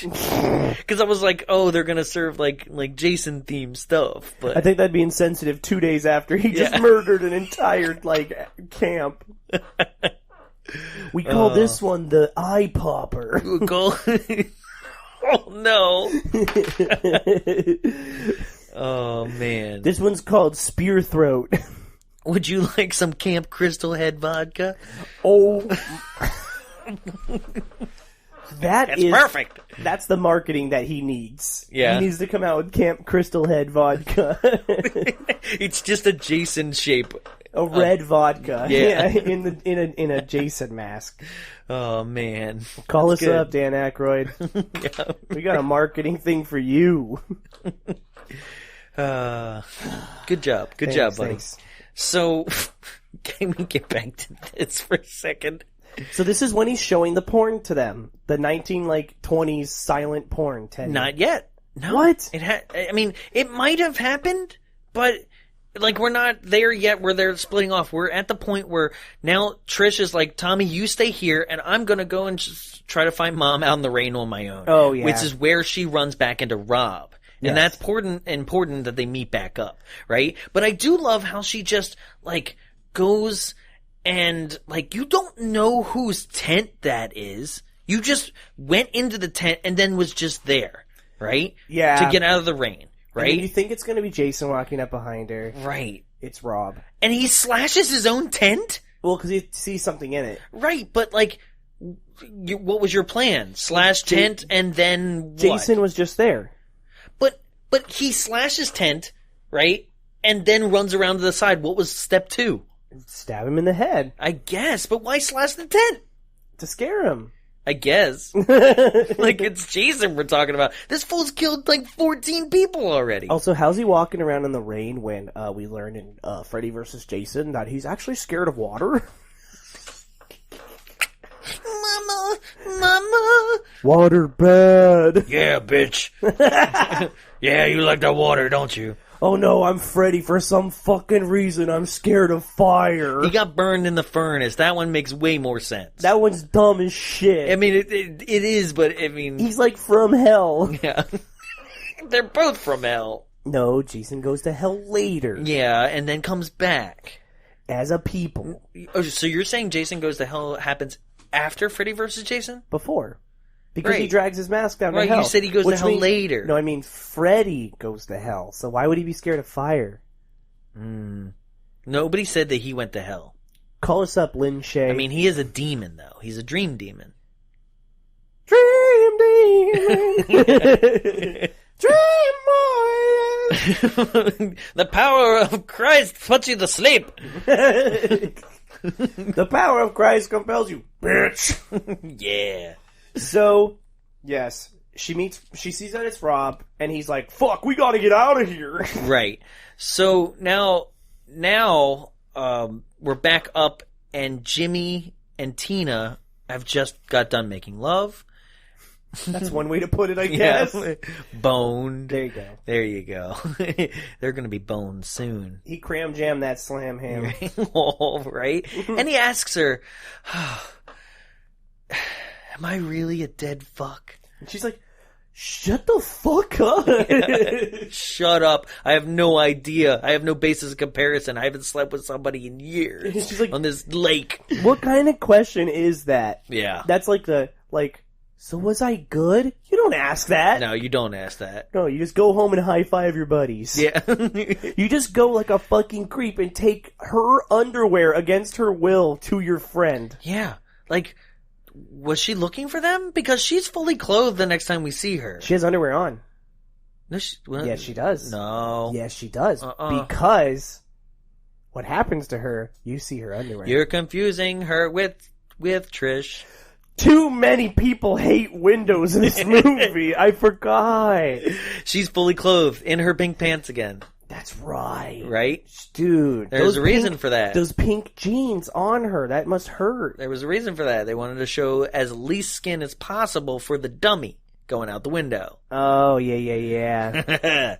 So, Teddy is showing the virgin girl and her boyfriend old porn. And he thinks it's the funniest shit ever. Okay, so he's laughing like a real Jason. They're making it out like...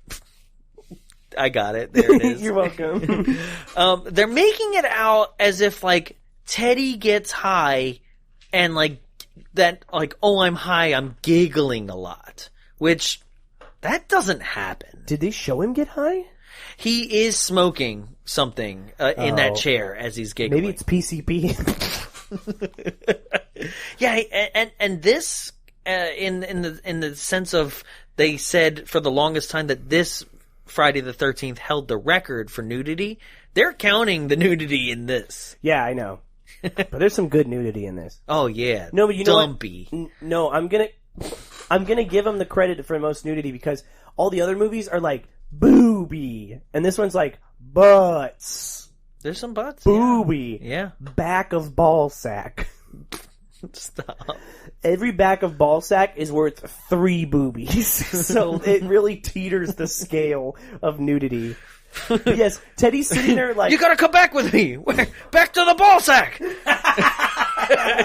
McFly! What's wrong? Are my kids assholes? No, they're the back of the ball sack! No, they show their balls in the movie! You gotta come back to me! Yeah, so... That may have been our stupidest joke. Yeah.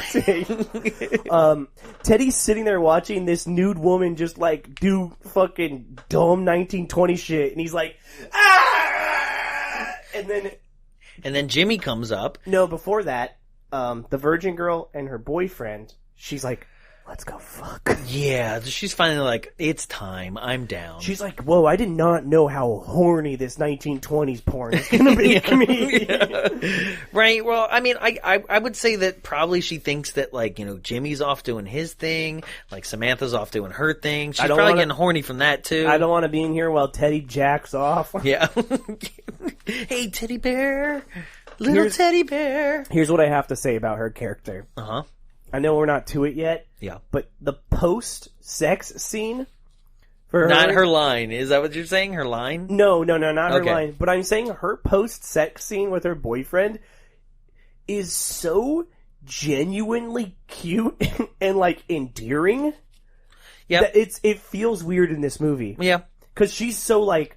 And it's, like, the only real quiet scene in the movie. Mm-hmm.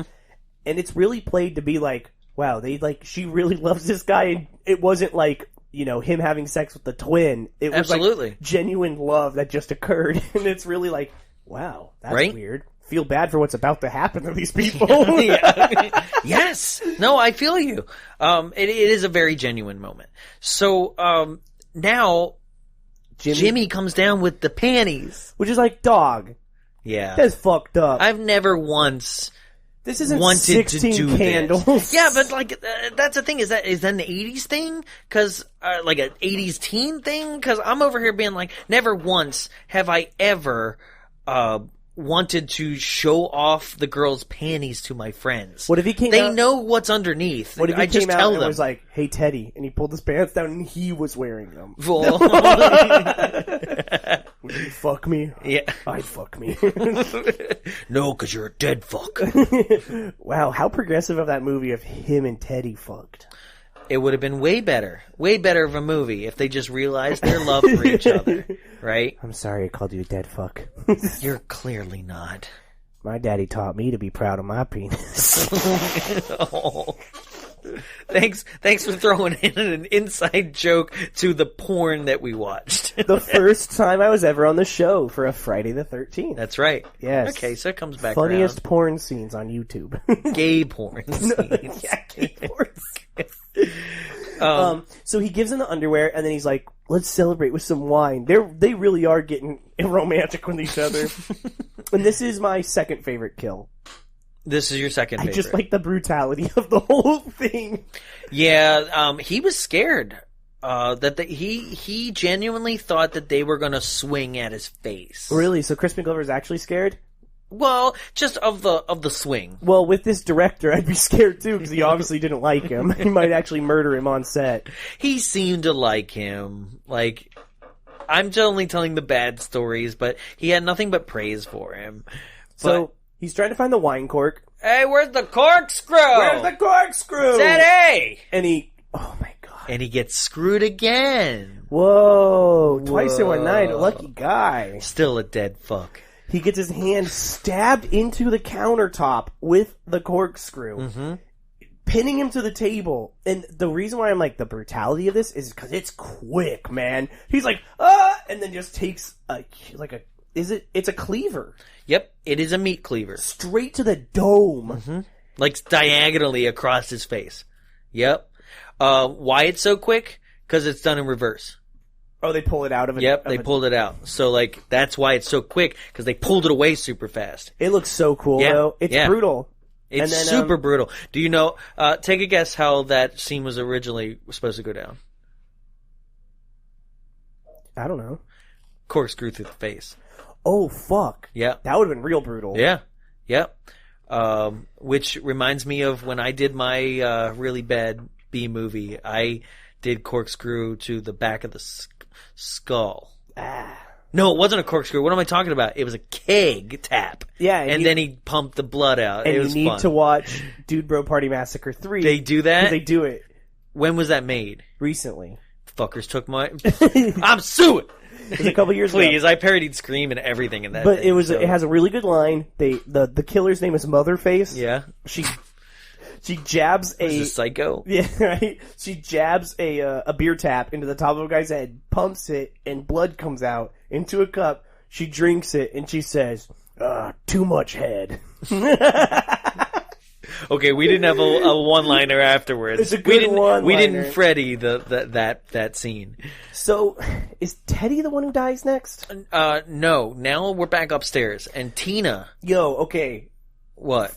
Jason. This is it, man. Talk about doing things the hard way. Yeah. You just killed someone upstairs. Yep. And then you went downstairs. He went out the back door. Had to have gone out the back door. Teddy would have saw him. Outside. Yep. Climbed up the trellis. Up the trellis. Killed someone upstairs. No, not yet. Not yet, but that's the thing is... Killed him downstairs, goes upstairs to commit this kill, then goes back downstairs. It's like, dude. Jason's fun house. That's what I always try to explain to people when I'm working with them. We need to do everything in one area first, and then move on from there. I'm not going to come back and do it again. Not Jason. No, Jason's like, I got to put in the legwork. You know what? A hard worker never minds a little bit of double work. Fuck, I forgot something downstairs. Hey, Teddy. So yes, this is when they're, So Tina notices that, Terry hasn't left. She knows there's two bikes. There's two bikes out there, Which, right? again, damn, Jason, you set that bike back up? Because she was on it when he stabbed her. It had to have, like, toppled over. Yeah.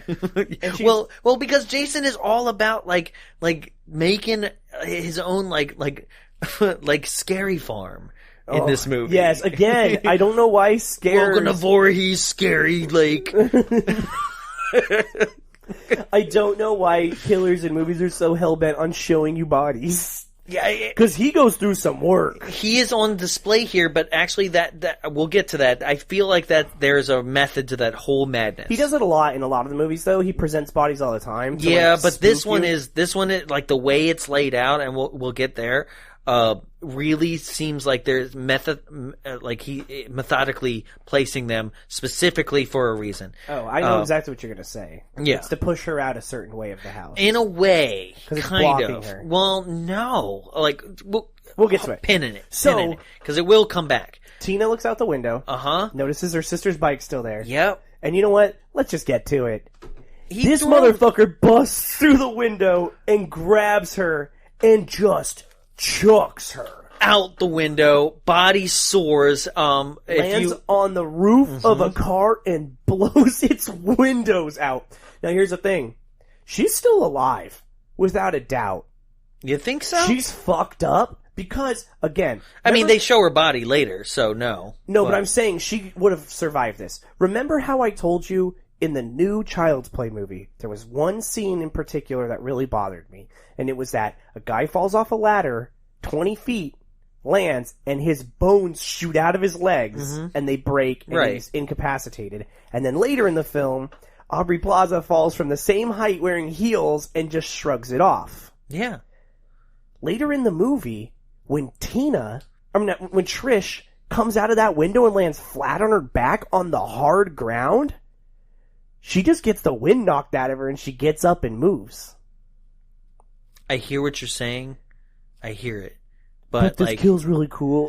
But, like, I mean, that's Aubrey Plaza. Shut the fuck up. But you see what I'm saying? She's awesome. But you see what I'm saying? It's the same situation. How is one person dead and one's not? Well, that's two different movies, but... No, I'm talking, I told you there was a problem I had with that movie. It's the same thing. Right. Don't set up something that showed that someone died or got seriously hurt and then present the same thing again and not the same consequences. I'm gonna say, because you're talking about Tina's versus Trish's, right? I'm gonna say that Tina does a roll off of that balcony, and also breaks partially her fall by the railing as well. So there are some factors, and she landed straight on her back. This girl, right out the window, directly onto the car, which is a hard metal object compared to the ground. But the hard metal object that she lands on gives, which means it took some of the force. Landing on the ground is not going to take any force. I feel like she would have hit the car harder, but the stunt double didn't. If you look at the shot as it's going down, there's already a dent in the car because this was the second take. See what I'm saying? I don't know, man. She wouldn't have died. Okay. She would have been fucked up. But for sure. She wouldn't have died. She wouldn't have died. She probably would have been like, fuck! Getting the wind knocked out of her. Who's to say that, like, he didn't go and strangle her later or something? That's what I'm saying, is this didn't kill her. Yeah. Okay. Sure. Yeah. Cool. But, is this your favorite? This is my favorite kill. This is it, man. It's so fucking cool looking. Because it's wild. It comes out of nowhere. He just grabs her through. You're thinking he's going to throw her through the window the other direction. And he's jazz-handing it the whole time. He's just like, boom, hands out, baby. Full follow through. Yes. It's so sick. Yep. It's great. This stunt actor is an amazing Jason for being 58 years old when he did this. Holy shit. Wild, isn't it? Oldest Jason to ever play the part. There's hope for you still. I don't even got anything for that. I'm just gonna move on. So, the next set of cannon fodder on our list. So, now, Rob explains the whole, that's my sister I'm looking for, right? Who's the girl from part 2, and I'm like, that shit happened 2 days ago. I don't know why you're out here. Yeah. Right? And then, Teddy, we're back to Teddy, and he's giggling, and he's like, Well, I guess being high doesn't allow you to like hear windows breaking and shattering above Nobody you. hears shit in this movie. Right? I understand the shower people. That's fine. No. A window shattering while you're in the shower? Maybe. I mean, but they fucking. Yeah, they're hearing like... They don't even know what's going on. Right? And funny part about that one, too, is that is not that actress. She didn't want to get nude for this movie. That's a different girl in the shower? So it's a butt double. Nice. Yeah. It was me. And what's weird about it is there's a weird thing from the director again. He was like, yeah, that person may or may not have been in the that kind of profession. Oh, so they got He's like a porn he's star? basically Or like hinting towards either a porn star or a nude sex model? worker. Oh, no way. Yeah, I'm not quite sure which. What a weird But, guy. Yeah, it was odd. Right? I was like, why'd you have to say that? Why couldn't you just say it was somebody else who was okay with being nude? Yeah. You know? It's, like, it's actually, me. and that is how Crispin got his boner. She didn't say he was a dead fuck either. It was very, very comforting. Wait, so what happens first? What? Them in the shower or Teddy? So, at this point, from my notes, it's Teddy. Holy shit, so he goes from Crispin, so from the first double mint twin, To the kitchen? to the kitchen, upstairs, back downstairs, and then back upstairs. Yep. Yeah. Jason, dude. And then somehow back downstairs for the virgin kill. Jason, man. Efficiency. I gotta get my steps in. Yeah, he's like, I have to do 10 flights of stairs a day. My Apple Watch won't let me do it. It says I'm almost there. I was stupid and set my watch to very active. Now I have so much work to close my rings. That's what I did. Did you kill today, Jason? Almost there. Don't forget to breathe. Yeah. Thanks. I get real stressed out. I feel a lot better now, Apple Watch. Shh, shh. That's his mantra. Oh, God. Thank God. Now I can kill again. Thanks, Siri. Yeah. No problem. Hey, Siri, set a reminder for April 13th to kill again. Setting reminder for April 13th to buy bread again. God damn it! So, yeah, he goes downstairs. Teddy's laughing again, and he hears a weird noise. So he goes, oh no, he's like pinching the nipples of the lady on the screen. Right. And then someone stands behind the projector. No. I think the projector just runs out. No. Someone's standing behind it. For sure? And he turns and he's like, what? And then it runs out and it starts just blinding him with the light. And then he dies. You say somebody was behind the projector. I did not see somebody behind the projector. I just saw the light shining in the camera lens and it runs out. And then that's the only explanation I can have. Because, like, are you saying that Jason was behind the projector, cut the film, yes, and then literally used the blinding light enough for him to walk from projector back behind the screen? The movie is literally mid-roll when it stops. Doesn't mean it's not over. It's just over. Maybe that's the end of the reel. But it's like midway through? Yeah, dude, once you bust your nut, you're good. It's a 1920s nudie film. You're telling me it took more than one roll? Maybe. Nah. How much porn do you need? 28 minutes. Yeah. Gotta look where the video spikes in interest. No, oh man, the 35 is real messed up at this part. Yeah, he goes behind the screen and he stabs him through the screen. Okay, this is one that I want fans to weigh in on because I do not think he was behind there. I'll post the shot. Do you think Jason cut the film reel? That's what I'm asking people. Okay? Because I don't see how he was able to, high or not, there's no way this fool did not see him. There's just no way. There's no fucking way that you wouldn't know there's a person in the room.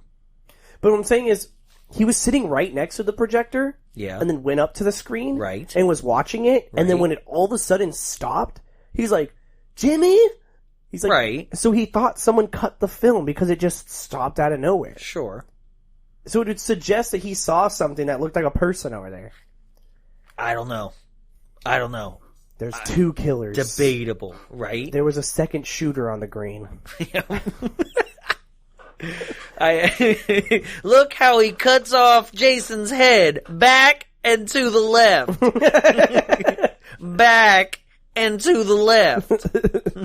One more time. Back and to the left. It's the magic machete theory. The machete entered his chest, re-entered through his back, and out his skull. You see, Jason Voorhees couldn't have been in the book tower that day because he was off killing teenagers. I was. I don't want to implicate myself for a different crime. Could you imagine if they arrested Jason, put him in jail? For the murder of JFK? Okay, now you're going to make me Photoshop the picture of Lee Harvey Oswald getting shot by that mobster, but has Jason in cuffs. Oh, no! I didn't do this. It's a deep state operation. I wasn't even good enough for the military. Jason So wait, you're saying Jason did the Oklahoma City bombing. Are you saying, can you imagine if he was actually caught by the end of this? and put on trial? They put him on trial. Sir, obviously he's not sane. He can't even talk. Mr. Voorhees. Are you to say that on the night of April 13th... God, I can't look at his face. Mr. Voorhees, where were you April 13th, 1985? I was at Crystal Lake killing those teens. My client would like to have that struck from the record. Is this your bag? Is this your mother's head? Kill him, Mommy. Your Honor, I'd like to submit Pamela Voorhees' head into Exhibit A. Oh, it smells terrible. Yeah, that's me. Sorry. Friday the 13th, Part 11, Jason Goes to Court. Mr. Voorhees, with over 127 confirmed kills. Yeah. That is me. That's definitely a me thing. That's so me. We found the body slashed with 4 slash marks. That's honest to God, not me. That's not my MO. 4 slashes, too much. That's that Freddy guy. I swear. He's always taking my kills. I mean, no kills. I didn't kill anyone. Mr. Voorhees, even though you sit in front of us as the coroner from Part 9... You are still being tried as an adult. I did not have sexual relations with that head. I hate sex. Where are we going with this bit? We just keep going, and I'm proud of it. So, yeah, Teddy gets slashed through the screen. It's not too great of a kill. No, what makes it unique is that it came from behind the screen and the knife rips down and you see the blood, too. Yeah. That's cool enough. Boy Meets World did it better. What? You don't remember that episode where there's a killer in the school in Boy Meets World? No. Someone gets a pencil jab through their head, and then they come in the room, and he falls down the wall as they come in, and it leaves a pencil line all the way down the wall, and then one of the brothers is like, now we'll always know how tall he was.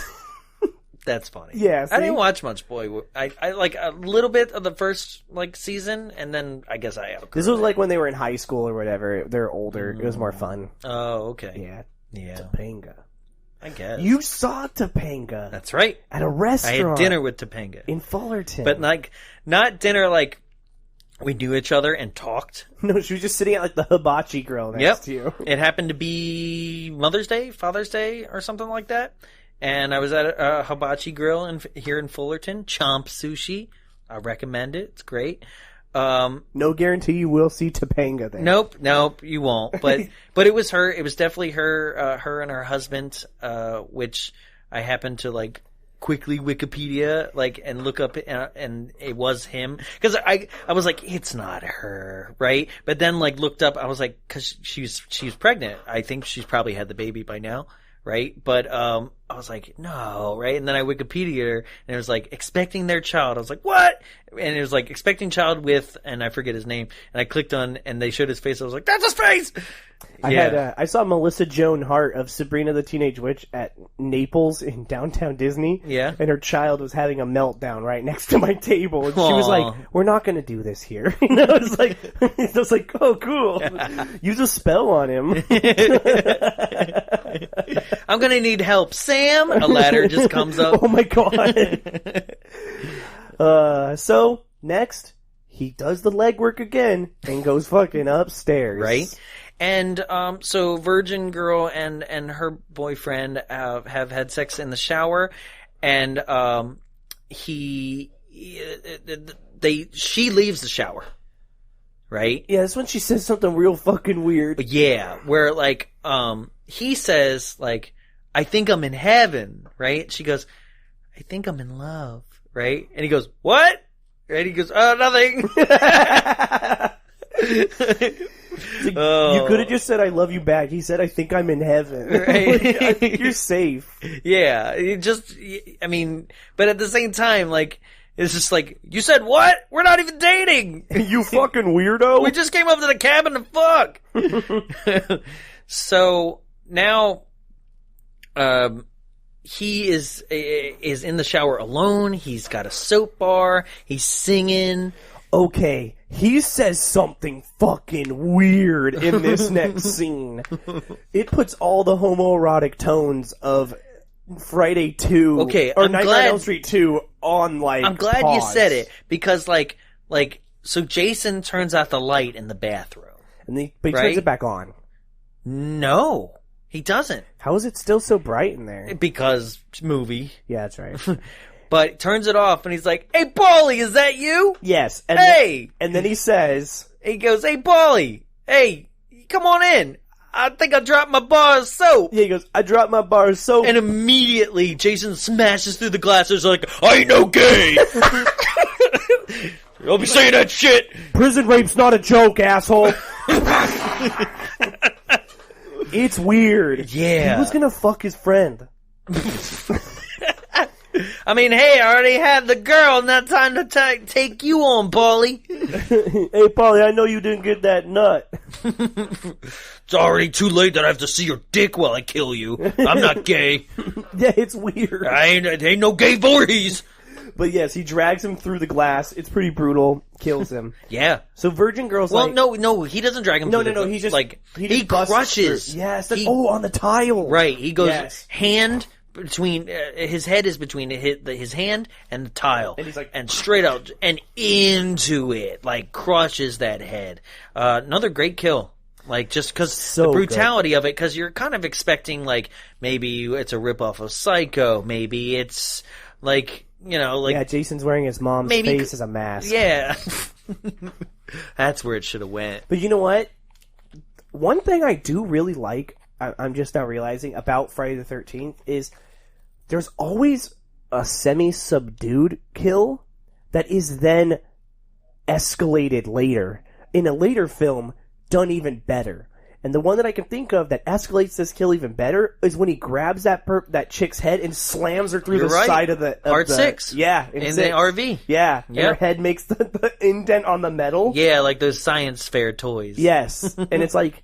That's basically this. You're right. But cooler. It's like, I really like that they do that. That they, like, the sleeping bag kill. They never got to do the sleeping bag kill the way they wanted to do it. Mm-hmm. So then in 10, he's like Jason smacking them together. And it's like, cool. They finally got to do what they wanted to do. Mm-hmm.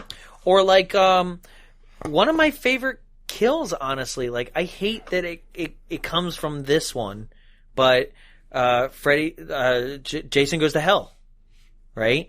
Is that there's a scene where a girl is straight up just riding a guy in a tent. Oh, that one's brutal right? as fuck. And then, not Jason, it's the coroner, but, like, comes with, like, and it's one of those, like, signs, it's not just a pole, it's like the kind of pole that a stop sign is on. Yeah, it's one of those thick, it's one of those, like, pleated metal signs, Right. with a sharp edge on the bottom. Right, Yeah. like he yanked it out and it's sharp and just sticks it through the tent, sticks it through this girl who's riding this dude, and then swipes up. And rips her in half. He's like, yeah, I like Tinder. It's fucking. That's a super swipe. That's a super swipe. Yeah, it's a brutal kill that I always like because, like, he's impaled people, before, but not like this. Like, it was so good. So, like, I always love, and that's why I love the window one, because, like, I don't think we get a window one like that ever again. Nothing like that. No, dude, that shit's insane. We get bodies through windows, but not, like, out them, No. You know? This one has some great kills. This is a great movie. So, she goes upstairs, virgin girl. Or no, she goes back upstairs. She goes back in the bathroom. Yes. And is like... And sees Paul's body. Oh my god, he goes downstairs again! He goes downstairs That's and what I was telling you. To kill her. Yes. So she sees Paul's body and immediately starts, not Paul, but her boyfriend's body, and starts screaming and immediately runs down the stairs right to the front door, tries to pull the front door open. Pause. Okay. We need to come up with a new thing for the show. What? It's when we do a horror movie that has a kill that is just batshit insane. Okay. We will think of something, a movie that's just batshit insane, and we will name it whatever that movie is, award for a kill. Whatever that movie is? We'll name it from that movie. And then I'll just call it That Shit Cray. That Shit Cray. Okay, we'll do that. Because this is the That Shit Cray kill of this movie. It is! It's insane! I do love this one for the, like, out of nowhere, and I cannot wait to tell you the history behind it. Dude, this axe blows through this door like it was shot out of a cannon. Yes. Right? It throws shrapnel everywhere. Mm-hmm. And it's just in her chest. Yeah. It just out of nowhere, she's yanking at the door, and then it just goes... The door just explodes. And there she is, with an axe in her chest, and falls to the ground. Do you know what would have been funnier? If the axe end didn't stick in her and it just, like, destroyed her. Like, it was like... So, I don't know, I'm not an axe expert, I'm not especially of, like, axologist. axe throwing, but, like, not sure how it even got through the hole in the door to make a perfect, like, spin move into her chest. It's insane, but also, he's really good at throwing shit, as we're gonna see later, Yeah. with a hammer. Yeah. So, here's the history behind it. They literally ran out of, like, ideas and money, and were like, put an axe into her real quick. And that's it. It was admittedly, from them, the most uncreative kill that they had. And yet, it's insane! It's nuts. It's fucking insane. It's just like, boom! Yep, and they used an air cannon to simulate the wood and everything, God and her hair damn. blowing, and everything, and that's all it is. It's just an air cannon, and then the axe is already in her chest when it cuts to her. So cool. Yeah. A wild making of that. So, now, we're back at the Trish and Trish and Rob have gotten back to the Jarvis's home, right? They let him know, Tommy, lock up the house. This guy's real. Jason's real. And here's evidence of that via newspapers that we left behind, but we didn't mean to show you. Yeah. Anyway, Right? just lock the doors. It'll definitely stop him. Right? And and Rob's like, I'm gonna go next door to warn those kids. Oh, yeah. Right? Take a wild guess as to what happens to him. Right? And Trish is like, I'm going with you. Right? So they go together with the dog. The Jarvis family dog. The most fucked up thing to happen in this movie. So they go there, and Rob's like, I'm going downstairs in the basement. You stay here. Right? Meanwhile, the dog is like feeling scared or something and decides to run upstairs. Yeah. Right? Meanwhile, Jason's back upstairs. Oh my god! Because what happens next is that Trish, it starts to follow the dog, but not before you see the dog just jump out the top window. Yeah. Okay? And people have also given the director shit for this because they didn't confirm if the dog did it from his own volition because Or it's if he got scared, thrown. right? Or he got thrown. Now, it's really funny if you watch the deleted scenes or the extended scenes, because, like, it's just the dog trainer trying to get this dog to jump through this window, and it does not want to. He's just like, hey, come on! And the dog's like, no, fuck, it's a glass window. Like, I'm not, like, and so it's like a opposite shot of the dog, like, trying to go out the window, and the guy's like, out on the balcony or the rooftop, like, hey, over here, come on, let's do this. God. And the dog's like, I'm not fucking jumping out this window.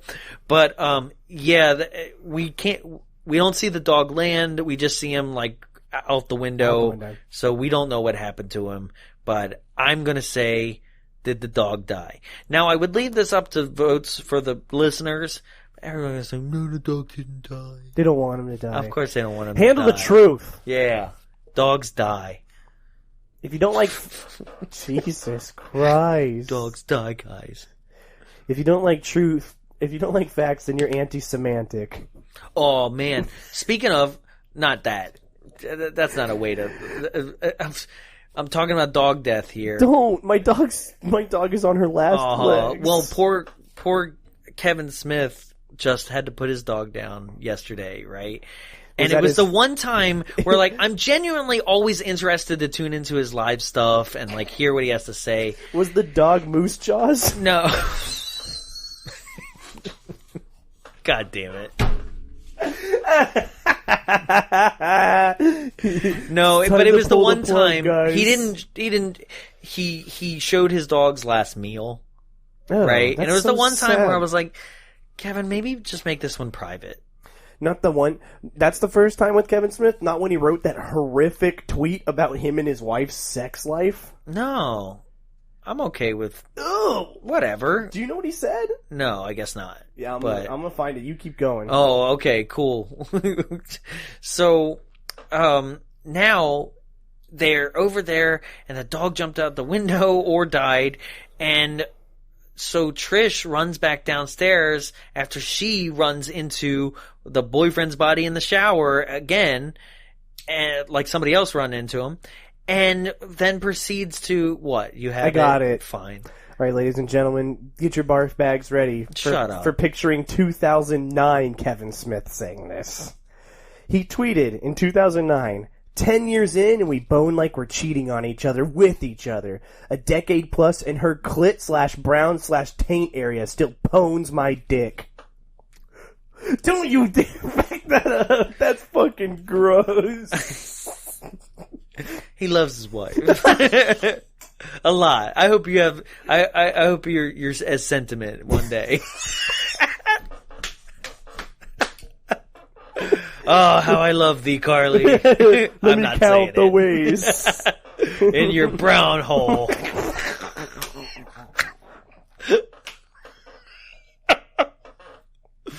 At the next live show, no one will be able to look her in the eyes. No, they're supposed to say something else too, aren't they? Remember? Hey, that's right. Remind people. Because we got a live show coming up. What are they supposed to do? E.T. thing? Yeah, that's right. Yeah, go up to Carly and say E.T. stuff to her. Like, be like, E.T. phone home. You could also just show her a picture of E.T. and show her a picture of E.T. and she'll be like, what the fuck? And then she's gonna yell at me. Yeah, it's gonna be great. She's scared of E.T. Oh, we should put it up on the projector. Yes. And like have Peyton like flip through real quick, like, oh, what's that doing there? Oh shit. I love how we're doing things for one specific person, even though we have an entire live audience to deal with. Show up if you're listening and you show up to the show dressed up somehow as E.T., we will give you a free ticket to the next live show. I'll give more than that. Yeah, I'll give you more than that. Come to the live show. I'll give you the poster to whatever that live show is.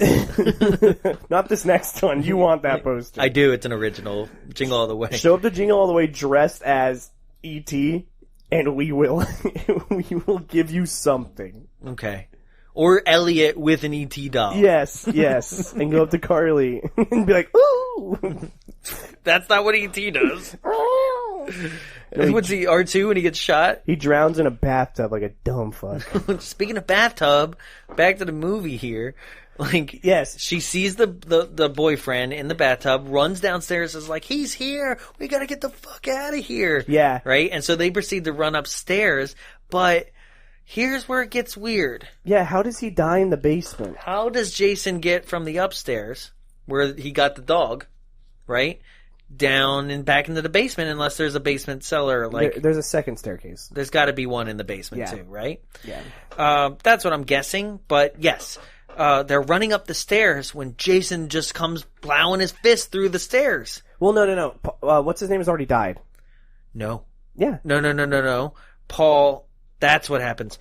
Not Paul, God damn it. Rob, his feet crash through the stairs on his own. Yes. And then he proceeds, for some reason, to go back down the couple stairs. And then he That's dies. when Jason Kills dives him. for him And he in has the such darkness. He has such a lame death.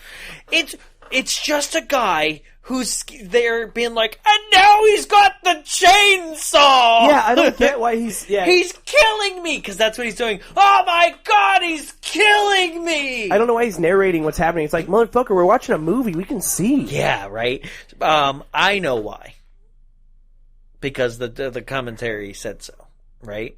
Is that they thought that this was horrific because they heard of a story of a woman in New York City who actually was on her way home walking in the middle of the night and said these specific things about somebody who was stabbing her to death. It was like, oh my god, he's killing me. He's stabbing me to death. Please, someone help. And 37 people witnessed that they said they heard that in the middle of the night and did nothing. Did you know if you are being attacked, like, at night on a street, you are not supposed to yell that you are being attacked. You're supposed to yell something else because people are less Like what? Like fire. Nerf herder! No, dead serious. It's just Dead serious. If someone, Jeffrey Epstein. Nobody saved me. No, if you're being attacked, you're supposed to yell fire because Yeah. I'm gonna be honest. I like to think I would help someone in need, but if they're like, I'm being stabbed to death, I'd be like, I'm gonna get stabbed to You're death right. if I go over there. Somebody says fire, I'm gonna be like, oh cool, I want to see. You know it. Yeah, and you'd call 911. You'd be like, oh fuck, a fire, 911. Yeah, you're right. Yeah, good call. Yeah. Oh my god, naked titties! As you're being stabbed. Naked titties! Stabber's like, I don't know what to do about this. He's like, you made it weird. Yeah. I was gonna kill you, but I don't know why. Why would you scream that? Like, why? What the fuck's your problem? Why? So, yeah, she proceeds to, Trish runs back up the stairs Yep. after he gets killed, and then somehow Jason's hand is all of a sudden under the stairs, Yeah. grabs her leg really quick, The double killers. and Yeah. then she makes it back home. Yep. Tries to board up the door. Hey, folks, I got something to tell you. If you got big fucking windows in your house, you got a bigger problem than the door. Always. Yeah. Like heat. Insulation's a bitch. Dumb. It's me, Building Inspector Jonathan. Those windows are going to cost you a lot in the winter. Just letting you know. I mean, you're not in violation or anything, but it's going to be a problem. This foundation could be redone. Yeah. Yeah. Do you have a fire ladder in your second floor? Yep, that's termite damage. So This is me. Yeah. It's you 10 years from now. You ever heard of podcasting? I run a building inspection podcast. Is that when you inevitably give up on me? It's called Foundations Away. Is that when you get into Disney Aspire? Damn. I just got in today. Yeah, I know. I'm scared. I'm not getting my master's. I'm not that smart. Oh. They're sending me to dum-dum school because my GPA was bad. Yeah. So as long as you maintain that GPA, we're fine for the Yeah. show. They're going to give me a master's in being a dumbass. They're like, yeah, he got the masters, but I mean, barely. So like, make sure that reflects on his work record. Make sure his parents don't put a sign in the front yard that says, congrats, our kid got a master's. They're going to be real embarrassed if he doesn't. Oh, I hope your dad listens to this one. He's going to be like, damn. So now Trisha's locked up the door, And Jason's like, fuck it, I got this fresh new body I just killed. How about I just throw that through your window? That shit's so cool. Yeah, right? And then he scares Corey Feldman. Grabs him. Right? And this is where Trish is just beating his mask with a hammer. Yeah, like hard. mercilessly. And he's just like, yeah, fuck that. Doesn't hurt. And he lets go of her. Didn't hurt. And then she finally flips the hammer hits it in around. the back of his neck. Yeah, like jabs it, the back of the hammer into his neck. And then he like is down for a split second before they start running upstairs. And this motherfucker blasts through the door. It's just like, BAM! Jason's here! Jason's home! Somebody order a pizza? Pizza ass! Burner. And then he throws the hammer. That's right. And Takes the hammer out of his own neck and throws it at her. Blows through the wall, too. Yeah, like sticks like a magnet. It does flutter. It's like... Yeah. They go upstairs, and they're like, quick! The door barely stopped him. Better put a bookshelf in front of the door.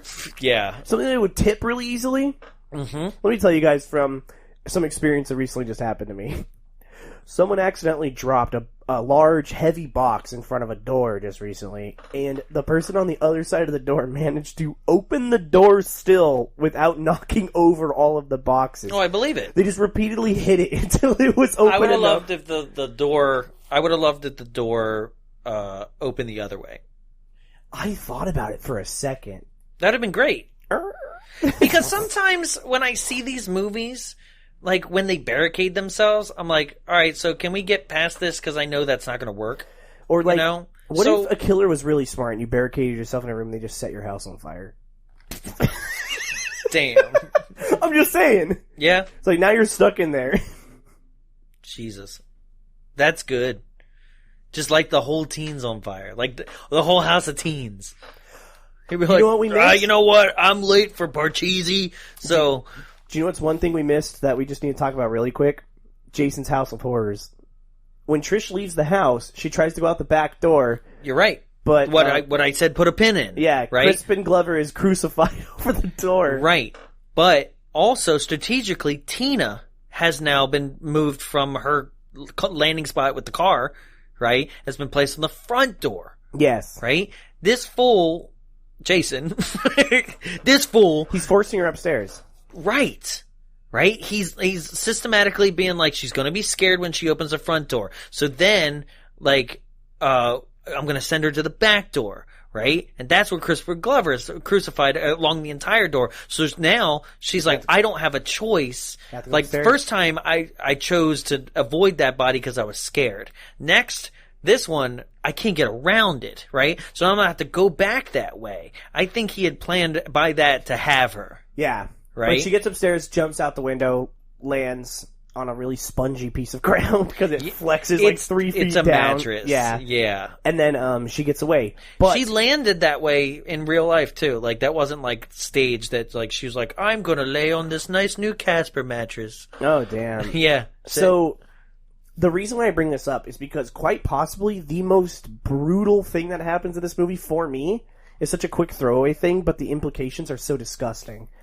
Jason goes out the back door, and Crispin Glover's body's in the way, and he straight up just yanks it off of the nails in his hand. And they cut to a super close up of the nail in the hand. Yeah. Yeah, and it like rips through the hand. It's disgusting. Yeah. So it's a good one. Yeah. So they're upstairs. We're back at the house now. Yeah. Jason manages to get his head through the door, and they slam the computer on his head. I've seen Scream. That's it. We're done. Right? Yeah. What an expensive way to not kill someone. Yeah, right. Oh, my Apple II! Yeah, right? So, she gets downstairs, and he starts chasing her. That's my... Yeah. Can you stop playing footsies with Sorry, me? I thought that was another chair I could rest my Hey, drop the soap, Jonathan! I ain't okay! So, Trish goes downstairs now to lure him away. Right. What? This is when Corey Feldman goes pure madman. Like, I don't know why he thinks that this will work, because it should not make any sense. Carly was like, what the fuck is going on? I said, she was looking at her phone. I said, Carly, look up. Please look up. She looks up. She's like, what? Look back down. I was like, no, look. He's gonna go nuts. You know what's also really interesting about this, right, is the fact that there is a split second here, right, where they took and threw the computer monitor on his head. They both got out, right, and then he was laying on the ground, right, and he was unconscious, and Trish had to walk over him first, and that's where he, like, woke up, grabbed the axe, and tried to chop her, Yeah. right, and then basically Jason was now between Trish and Tommy, right, and starts going after Trish. Tommy says, Trish! He turns for Tommy, right, and then decides to make the choice to continue with Trish. And that's where Jason goes wrong. He would have won If he would have just if he would have went for Tommy first. But you know what? Tommy's an easier target. He's stuck upstairs. No, in But this moment. In the moment, I know, but... And that's what I mean is, like, if he would have been like, I'm gonna go for Tommy, which would lead him back trapped in his own room, right? And kill Tommy while Trish probably beats on my back, who gives a shit, Yeah. right? Kill him and then go after her, right? And that's the butterfly effect for Jason. Damn. Is the fact that he should have chose Tommy. In this moment, he has a split decision that they talk about, and they're like, here's the point where, like, Jason could have chose him and he doesn't chose her, right? Which made me start thinking about he would have won. He would have won this whole thing. Cause, like, what could Trish have possibly done? Maybe stabbed him with something again? Well, if she saw Tommy dead, she would have been like, no! Right. And She would have been weak. Wonk. Yep. Done. So, instead, he chooses her. He goes back after her. He chases her back down the stairs. Tommy's shaving his head. To kill a killer, you must become the killer. Oh, no. This kid's fucked up. There's something wrong with this kid to begin with. Well, yeah. He got PTSD. He's back from Nam. So he is shaving his head like a madman, which is funny because it's not him. It's not Feldman. Really? Shaving the head? Yep. Is that a bald cap he's wearing? Yes, it is a bald cap. The person shaving the head is a kid from, like, locally. Who just was like, I'll shave my head? Who basically, they were like, need a kid to shave head. So there's a kid who has a claim of fame of being Tommy Jarvis's, like, the back portion. Interesting. Yeah. For shaving the head. But he shaves this head, and his management didn't want him because it was pilot season coming up. And they were like, we can't have this Jason-looking Corey Feldman out there. Yeah, makes sense. Would have been great. Imagine him in Goonies like this? No. I was going to say, imagine being on the set of a film like this, and the biggest star is the child. Yeah. At this point, because Crispin Glover hadn't even done Back to the Future yet. Huh. And he's about to become big the next year. Right. Yeah, and even Corey Feldman had just, like, this is one of his firsts. Yeah. Yeah. Interesting, That must right? be, like, so shitty to your ego. Jason's like, I'm the biggest star. So, Trish is, like, wailing on Jason. With his machete. Right. Well, she's downstairs now. Yeah. Right? She, again, a pretty gross... No, we're wrong. What? We're wrong. This is where he then chases her back to the house, and then she dives out the window. Damn it. Oh, yeah. Yeah. We had already talked about her diving she leads through him the out window. and back in. That's why yes, we got it. We just said it out of order. So, guys, we said that Trish dove out the window after Rob was killed. But it happens. In that instance, no, she actually did just jump over Tina's body, the front door, run out the front door, then door. have the Tommy, this whole thing. Yeah. Then, as Jason chases her down the stairs out of Tommy's room, then she runs back over there. There's a lot of back and forth in this movie. And then she jumps out of the window. Right. Yes. Right. So, we're back at the house. Now, because she's recovered, and she hears Tommy when, like, she comes back in the door, and he's like, Trish, is that you? And she's like, God damn it, you were supposed to leave. Yeah. Like, I just fell out a fucking window for you. And this is when she closes the door and he busts. No, he doesn't. That already did. No, he busts on his own time. But no, he already busted through the first time. You can't bust through the door 2 times. So he comes back in. No, starts creeping up behind her. That's remember? right. And because she has the machete. Oh God, this just lop off my whole arm, lop off an entire limb. I know what you mean. Of pain that this would cause. I mean, this is like, you ever gotten a paper cut in your webbing of your hand? Yes. Yeah. No, actually, no. I threw a pneumatic staple through the webbing of That's my enough, of man. my hand. To think about this. It went through and out, and I had to pull it out. Mm-hmm. So Jason is creeping up behind her, and she, I guess senses him and gets and swings around and misses him and hits the door frame. But now he's in the room, and he's trying to swipe for her. He's trying to grab for her, right? And she keeps swiping with the machete, and then just catches him between his middle finger and his ring finger. Yep, just down to the center of the palm of his hand. Yep, right where and it's all flappy. Oh God! Now, when she first makes contact, that's where you go, oh fuck, right? When the machete's out of it and they show it as the puppet hand, yeah. It loses it immediately. But no, it is still reason. It is like ew, gross. But like for some reason, I'm like puppet hand. What if he caught it there and he's like, oh fuck! Yeah, he's like, fuck you, and he like leaves. The ending scene's just him in his shack. Oh shit! And then like all the teens that he ever murdered pull him under the water. No, all their ghosts are like, it's okay, Jason. No, no, no, no. It's okay, Jay. No, no, no. So, she keeps swiping at him. Is this when she hits him in the head and his mask comes off? So, she swipes at him, right? And then Tommy runs down the stairs. Yeah, fucking crazy kid. I'm pretty sure she did swipe at his chest once too, right before this. Yeah. Yes. And it does very little damage. Oh yes, and he goes, "Hey, Jason!" Right? And he turns around. Jason's like, "Yes, you rang?" Oh, it's me. Yeah. Like what? Yeah, it's dumb. Like, but he's been duped before. I know. You're wearing my mom's sweater. Totally my mom. Jason! Yeah. Oh, uh-huh. It's so weird, because, like, you're like, wait. I believed it when, like, I semi-believed it when it was like, I'm your mom, Jason. And you're like, okay. But, like, now it's like, Jason, it's me, you!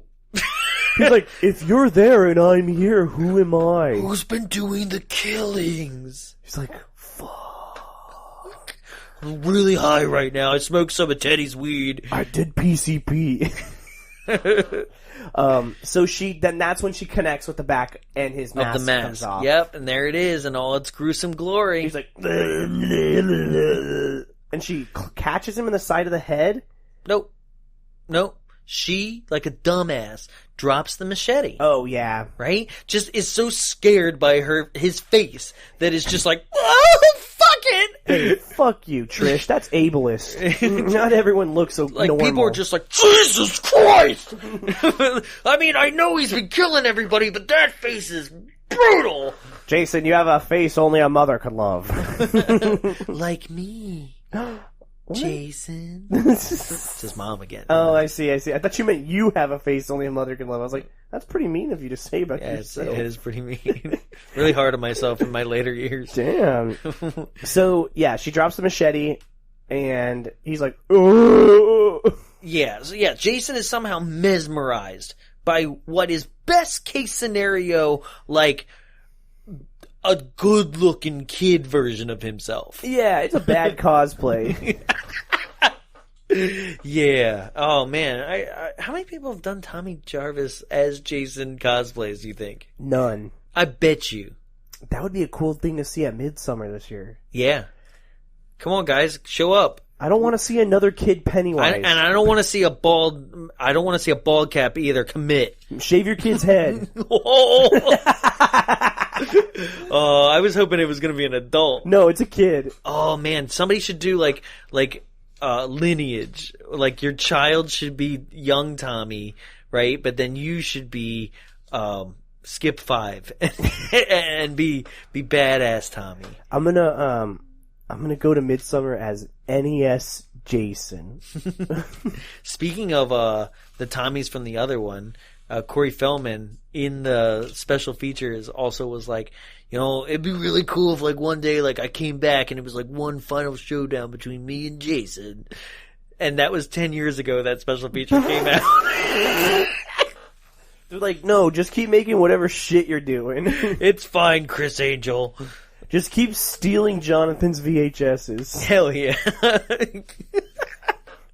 That's the final showdown. Hashtag bring it back. Free it, Feldman. Free it, Feldman. Wait, we might not like how that turns out. So now, like that, her dropping the machete and him starting to come after her again is enough time for Tommy to grab the machete, clunk him in the side of the head, right, and just foomp right on the head, and then Jason falls to the ground, and then his head slides down the which machete. is pretty brutal as well. Yep. And then he and that is dead. inspired by Savini and his makeup people trying to figure out how they were going to kill him. Yeah. And then like had the machete from Dawn of the Dead. Oh. And was like, remember when we did the machete thing, but let's let it slide down this time. Yeah. You know? And so like, yeah, they used the machete from that. So then you think he's dead. They have a loving embrace. Yep. He's not. And just like a well-adjusted child, Tommy proceeds to wail on him. Die! Die! Yeah, Jesus Christ. Die! Put that kid in a special home. Something really cool that I never noticed before, but did in this, maybe it's the Blu-ray and it being high def, but the razor cuts on his bald cap. Yeah, it was really good looking. Yeah. Yeah, where I guess I just never noticed it. There is bloody like lines, right? Yeah. Where he was doing it fast. Because I was going to question, being like, he wouldn't have any cuts, like how fast he or did it would that. just be buzzed. You know, Yeah. it'd be like a close like stubble. Yeah. Yeah. So It's me, prepubescent Jason. Trish wakes up in the hospital. Uh-huh. And the doctor and the officer are being really shady. Yeah, they're being weird. Real weird, where they're like, yeah, your brother went through some shit, and, he'll be fine. Yeah. Yeah, we shot him. Yeah. He brutally killed some man in a mask at your house. And that's, JJ's there. Officer JJ. Abrams? No. I could tell it wasn't making much sense. Come on. It was a rehash of the scene from the first movie. It was. Yeah. Damn. Yeah, but it has extremely subtle differences that make it a welcome addition into the trilogy. Yeah, there was a lens flare too. There was a couple. And it was a movie purchase that wasn't originally a Cloverfield film. You know what's funny is What? that like this is coming so close out to the last movie that what if what we're talking about directly just references that again too? Oh, Jesus Christ. It's gonna be great. J.J. Abrams, I have no faith in you. Don't fuck this up. I don't. It's gonna be great. It's gonna be great. I mean, yeah. It will. I have all Time faith. travel. No. They're gonna go back. That's what they should have done with these movies. They're gonna go back to get the stones. Yeah. Oh man, if Jason Voorhees gets all the stones. The opening scene is just Kylo Ren getting his head lopped off. I have to collect every race's heart. I must get 8 midichlorians. I need a token. I need a Jesus. high guy. I have to kill every single stereotype and race. So Tommy comes in the room. Handicap guy. He did already get that one. I got that one good. Virgin girl. Couple of them. So Tommy comes in the room. He hugs He hugs Trish, and then because, goes crazy eyes. Because the money End of movie. Capitalism demands money. He makes a face at the screen. Well, in that moment, the director has said that he was not under any instruction to leave it open. Paramount apparently was done with the franchise. Was like, fuck it, like just give him one last good one and we're good. That's right? weird. You would think they'd just be like, crank it out. He was hired. Yeah, he was hired to kill Jason officially. Wow. Right? That was like the one and only goal as a writer for that. I mean, he did. Right? Another funny part is that they said, hey, we want you to... You know what? Nope, I might be getting this wrong, so correct me if I'm wrong. I might be confusing it with Part 5, but either the director of Part 5 or the director of Part 4 said that, like, they were like, we want you to direct and write the film. And they were like, yeah, it was Part 4. They go, we want you to direct and write the film. And he's like, I'll direct it, but I'm not a writer. They're like, yeah, we'll give you this amount of money if you become a writer. Right? And so he like sat in a hotel room with like the screenwriters and everything and put together a film like Jesus from that. Jesus Christ. Yeah. But yeah, that's the end. Yep. People cheered. People jeered. Yep. People smeared. So I have some other interesting tidbits that we weren't able to work in. All right. During filming, Kimberly Beck, who played Trish, right, experienced strange occurrences, including a man watching her while she ran in the park and strange phone calls at all hours. And this stopped when the production was over. Damn. It was the director. She should have known it was him because on the phone he's like, I fucking hate Crispin Glover. Hey, Crispin Glover has a boner. Someone keeps calling me every night saying Crispin Glover has a boner. Does he? Because it was like, leave me alone. I'm gonna be in Willard.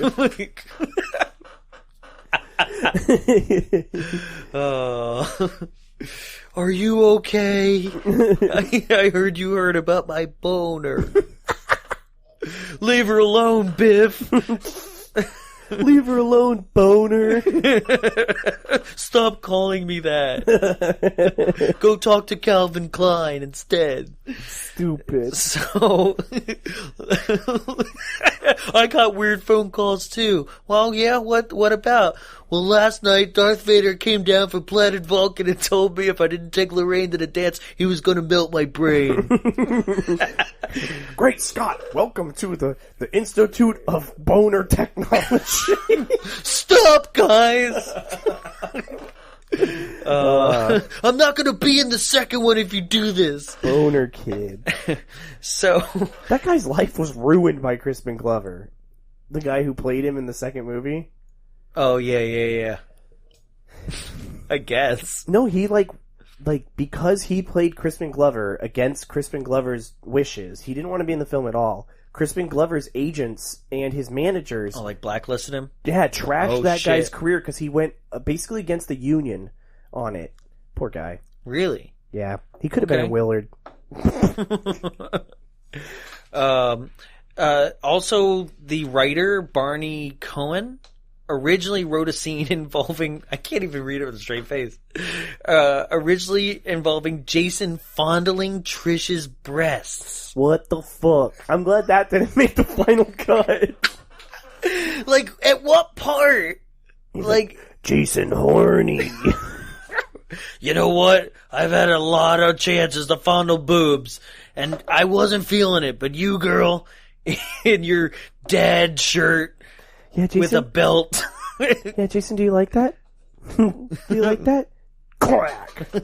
Does that happen in a movie? Why when I was saying that, did that feel so familiar? I don't know. Like, there's nobody's ever been like, Jason, do you like that? And just rubbed one out. Oh, that's Texas Chainsaw Massacre 2. Really? She's like, he looks at her boobs and she's like, do you like that?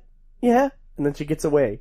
The reason why it was cut from the director's perspective is that he disliked the scene because it made Jason seem too human and less menacing. I mean, yeah. Too human? Ah, to fondle is human. This guy was a creep. Now, Joseph Zito, the director, he was also he previously directed The Prowler. Oh, yeah. in 81. But they wanted him to both direct and write it. And then he said he wasn't a writer, right?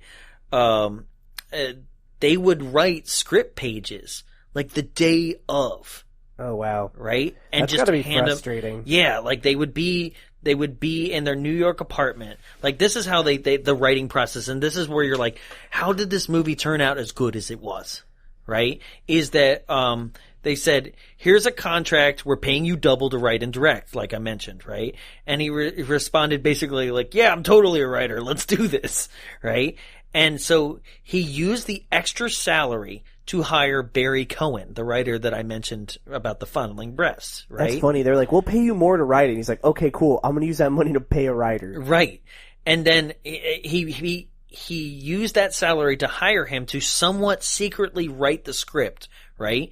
Their process for writing the script entailed Zito, the director, talking nightly 1-hour phone calls with Paul Scherdery, right? Who, to discuss the story, right? I think that was the producer, Paul. So basically, the next day, the director would meet with Cohen in an apartment in New York and relay the notes that he and the producer had offered, to which then they would be turned into new script pages on a daily basis for them to read. So it was this like weird three-way triangle. That's so annoying. How is this film as good as it is when you like are piecemealing, just being like, yeah, me and the producer talked and we think it'd be cool if like Jason fondled a breast. Okay, no problem. Jason fondled breast. All right, cool. Pass that on to him. Just Looks think, great. If it would have had a more coherent script, it probably could have gotten a 34 on Metascore. Yeah. Rather than make making masks, Tommy, remember how I mentioned you said about that they were using masks from projects that people were working on. The original idea to kill Jason was that Tommy was not supposed to make masks but be an inventor, right? So he was going to invent a microwave, like literally hook gizmos up to a microwave or something, and at that point, he was going to then like put Jason's head in a microwave and cook it and explode the head. I'm so happy they didn't go with that. That is so fucking dumb. I know, right? That would have been so dumb. Awful. Why in every 80s movie is there an inventor kid? I know. Billy's an inventor kid in Gremlins. So, during the course of this entire weekend, Jason has killed a total of 34 people. Fuck yeah, Jason. Get those numbers higher. Always be killing. Coochie is for closers. And then what we've also learned is that 2, 3, and 4 all actually take place in 1984. Same weekend. Yeah. Yep. But one had thought, and I thought about that, and I'm like, wait a minute, that's not true. Right? But it is. Because when you think about it, in 1981, when Part 2 came out, they described saying like, this is 5 years after Camp Crystal Lake shut down, right? Yeah. So even though the movie followed it up immediately after the last one, the year later, in 84, right? It all takes place in 84. It's like the Avengers. Oh yeah, it was 5 years later. Black Widow. You okay there? I saw a trailer because it won't stop playing on the TV in the break room. Is anybody else confused as to what the fuck's going on in this movie? Was there 2 different movies happening in it? Because all of a sudden David Harbour's in it. Yeah. And I was like, that's the movie I want to see. Is the David Harbour part. Right. Not the other part. Yeah, I don't know what the beginning is, like Bourne Identity. I'm confused as fuck. I am too. Apparently it takes place after Civil War. That's the only thing I know. When she's on the lam? Yeah, when she's on the run. Yep. I thought it was going to take place way before that. I did too, that would have been cooler. But I think that those rumors were just because of the many flashbacks we're actually going to see. But David Harbour's cool as fuck. Yeah. Is he a good guy or a bad guy? He's her father. So yeah. Oh. Apparently. That's what it seemed like. I don't know. Welcome to Avengers Corner again. Captain Mother Russia. Yeah. Pretty much. He's a Russian super serum soldier. Yeah, well, she is too, kind of. Yeah. Yeah. Cool. Okay, well. Anyway. So, Friday the 13th, Part 4. Would you recommend it? Oh, fuck yeah. Yeah. Not without a question. It is in my opinion, the best of the first 3, we will say. Sure. Not one. One, like we said in the beginning, one is a completely It's different a different film. movie. Yeah. No. It's the best of the first three, and I would say, arguably, this is my opinion, I know you disagree, but it's the best of the Jason films. I know you like 6. Mm-hmm. 6 is really good, but I would say it's definitely my favorite. Yeah. 6, 4, 3, 2, 7, 8. What about 10? What about 9 and 10? New Line films are a completely different entity for me. Like, they're enjoyable, but That's when they acquired the rights to the name Jason. The name Jason and not Friday the 13th. Right. Yep. And both of them are just completely different things. I know that Jason has gone from backwoods killer to now zombie. Yeah. Right? But then taking it from zombie to then demonic entity that body swaps, right? But then space zombie. And not explain how he left hell and was still going in the future. I love Jason X. I do love it, like, for a completely different reason. It's a lot of fun. Like, cryogenic kill is awesome, but it's just so off the wall. And the fact that New Line allowed Freddy vs. Jason without really explaining how Jason came back either. Yeah. Like, there's a lot left unexplained, and how I can't wait till the day that we get to Freddy vs. Jason and we have to sit there and be like, how the fuck does a zombie have dreams? Well, speaking of which, ladies and gentlemen, insert applause sound effect here. We're going to clap. Sure. Ladies and gentlemen, we have finally made it to where the films get shitty. Except for 6. 6 is the gleaming light in the sea of turds that's about to come. We are finally at the bad ones. Yeah. I mean, but that's the thing for me. I don't even consider 7 bad. No, they're not. I don't consider 8 bad. We're about to get into the wacky shit. Right. Super fun. These have stopped become story-driven, like, slashers. Oh, they were story-driven slashers before? Oh, fuck you. You know what I mean. There's slightly story-driven slashers, too. It's time to see titties and death. Yeah. Yeah. We finally did it. It's time to see a guy die on the shitter. So, how many Friday the 13th are there next year? Next year? Yes. 2. 2 Friday the 13th. Yeah, so we'll be able to do 5 and 6 next year. Dang. Mm-hmm. A really bad one. Probably one of the worst. You know what? I was rewatching it the other night. It's not that bad. Hey, would you like a candy bar? I mean, it's for what it is. They were trying really hard, like to do something new. Yeah, and they had the hardest task ever of basically. And I don't want to. This is the only piece of trivia that I'll throw out. Like, is the fact that, I'll throw out the 2 pieces. One, we said Corey Feldman, Goonies. That's why he couldn't do it, but agreed to be like, I'll film this scene in the rain in my backyard, right? Yeah. So he's not even in that same graveyard like shot. They just showed his shots are like in his backyard with a hose over top of him as a rain machine. That's the story he tells. But other than that, the fact is that this 5th movie was like, now you are tasked with, almost as if Paramount was just fucking with people. They were like, now you're tasked with bringing Jason back. Yeah, and they're like, wait, what? What if we don't? And they were like, or you were also tasked with turning Tommy into the next Jason. Jesus. Right? So that's what that 5th movie was trying to do, was be like, Jason, Jason is now a copycat for just this one, enough to set Tommy over the edge to become the next Jason. That was the goal. Right? And then everybody was like, yo, fuck this movie. And they were like, no, Jason's back. Totally sorry. Like, we're not Halloween 3-ing you. I'm so sorry. And he's back in spectacular fashion. Yeah, he is. So, yep, totally recommend this movie. What do you give it? Jaws 1. Totally. It's Jaws. Yeah. It's a Jaws. Jaws. It's a masterpiece. Jawsome. It is the epitome, in my opinion, and I'm surprised I have not said it earlier in this episode than this.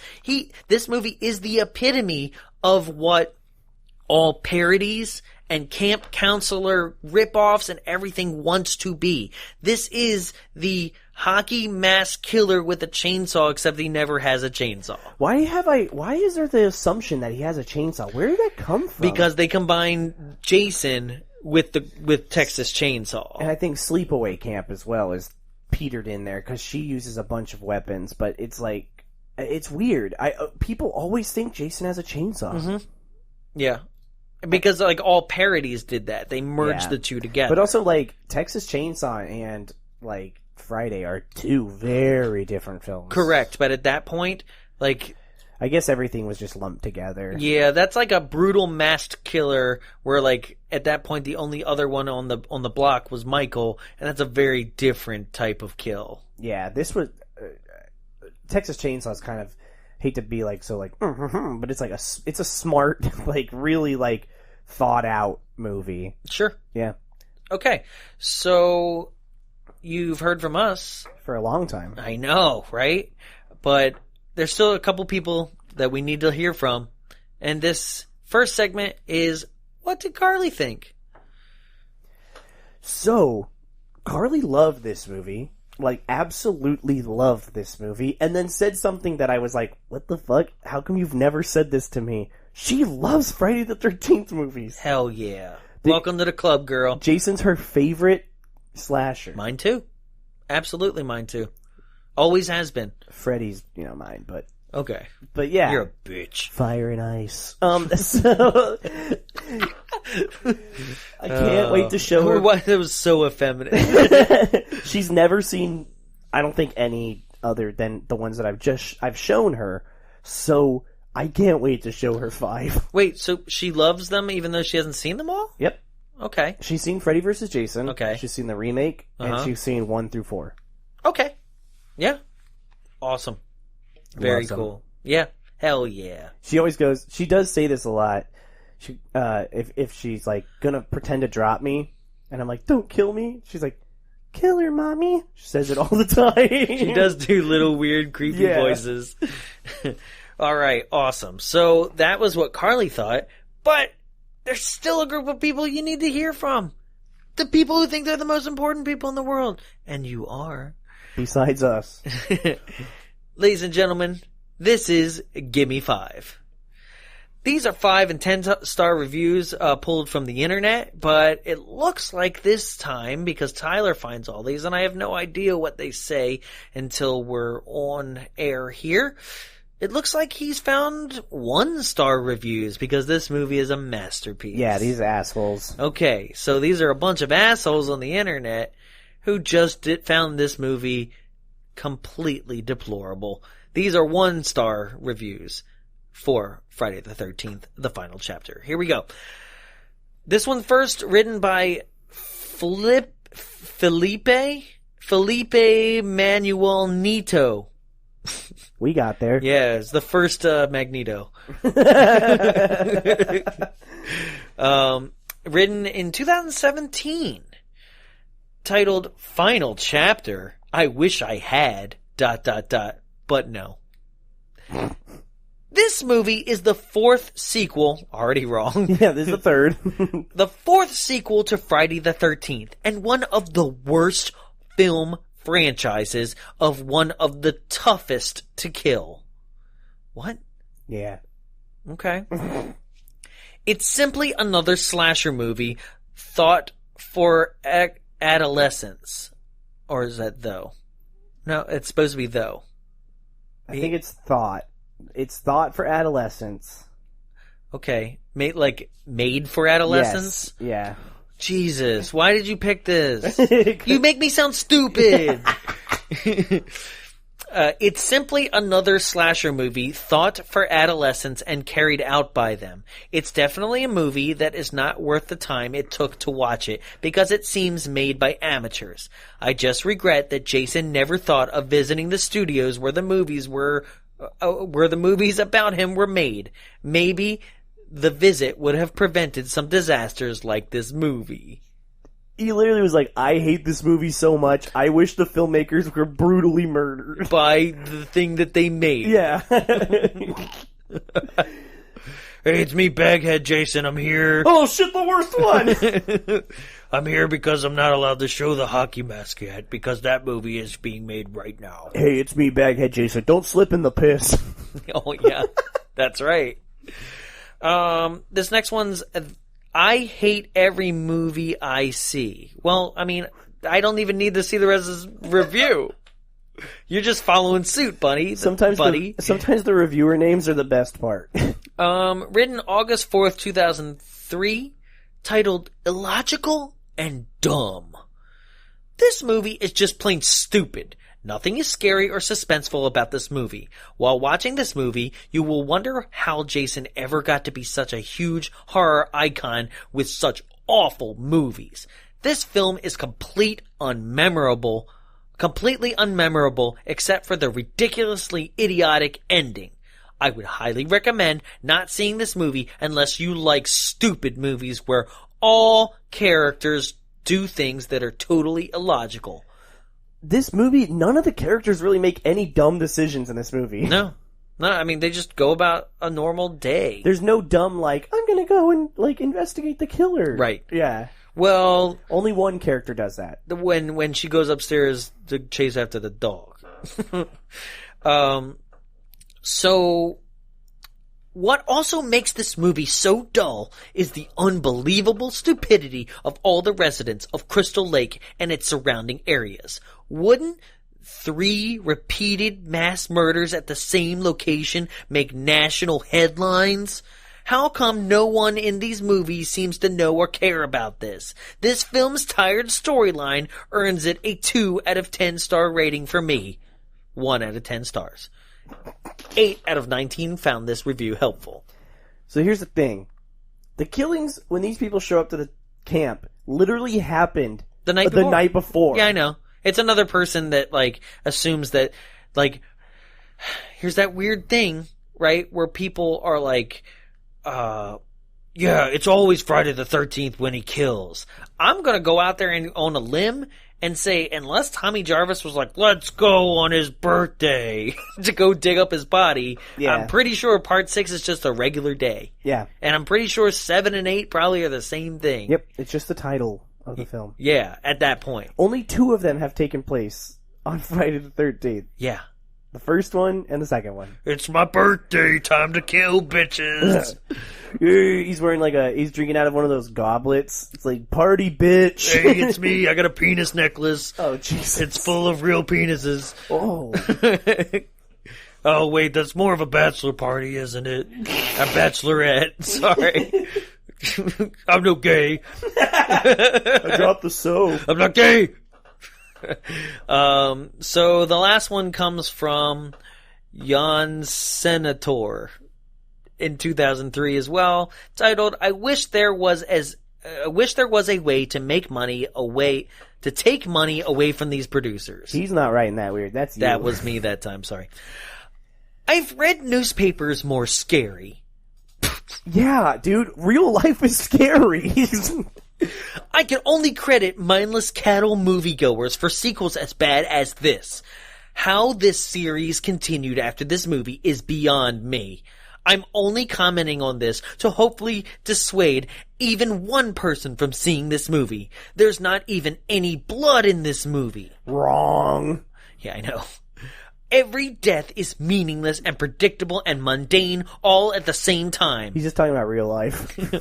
I wish there was a way to take money away from the producers / directors / and actors in this film. 10 out of 21 found this review helpful. 1 star. Boom. That's how I feel. What a dickhead. Yeah. They're not as fun as 10 stars to me. Yeah, but... I know, it's hard. We just raved about the film. How are we going to go back and be like, yeah, these people loved it too? I know. Somehow, we spent 3 hours on this. Damn. So, ladies and gentlemen, if you did like the past 3 hours, rate, review, and subscribe on iTunes. It really helps us out. It gets more people to... the more reviews that people see, the more that they understand that people are taking a chance on us and that they should too. That's a very important, causality, people see, oh, they checked it out.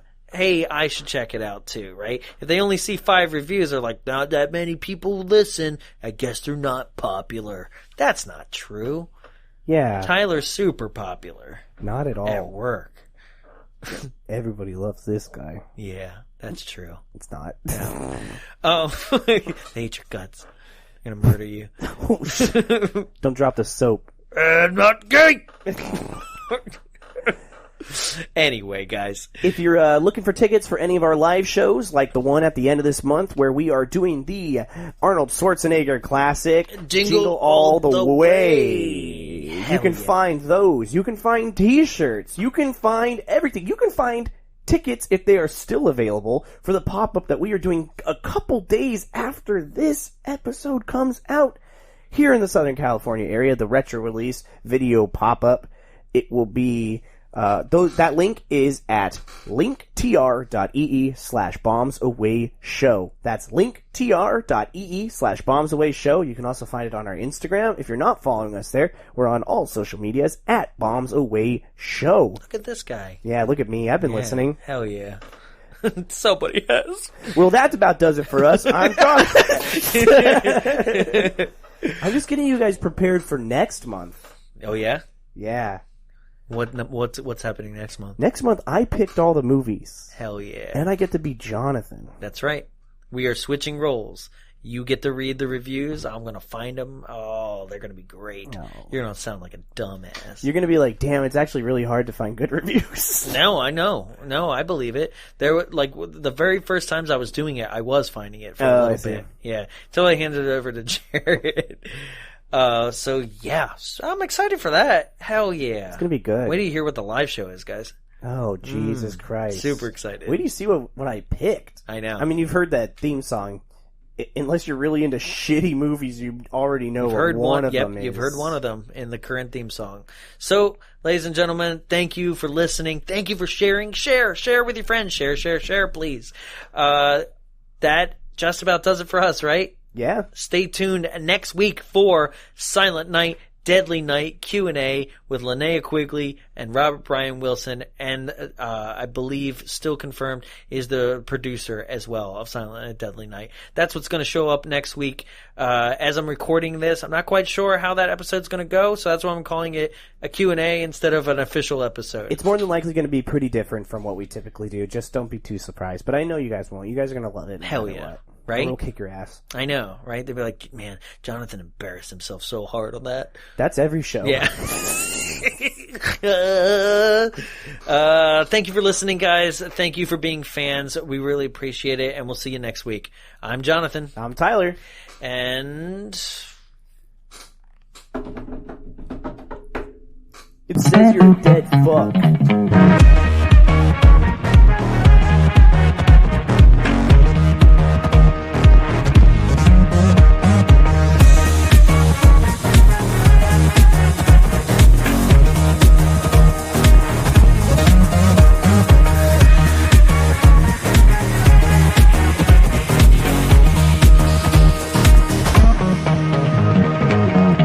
This has been a production of Big Bulb Entertainment, executive produced by Jonathan Young.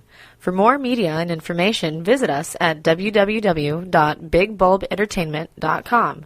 Big Bulb, what's your bright idea?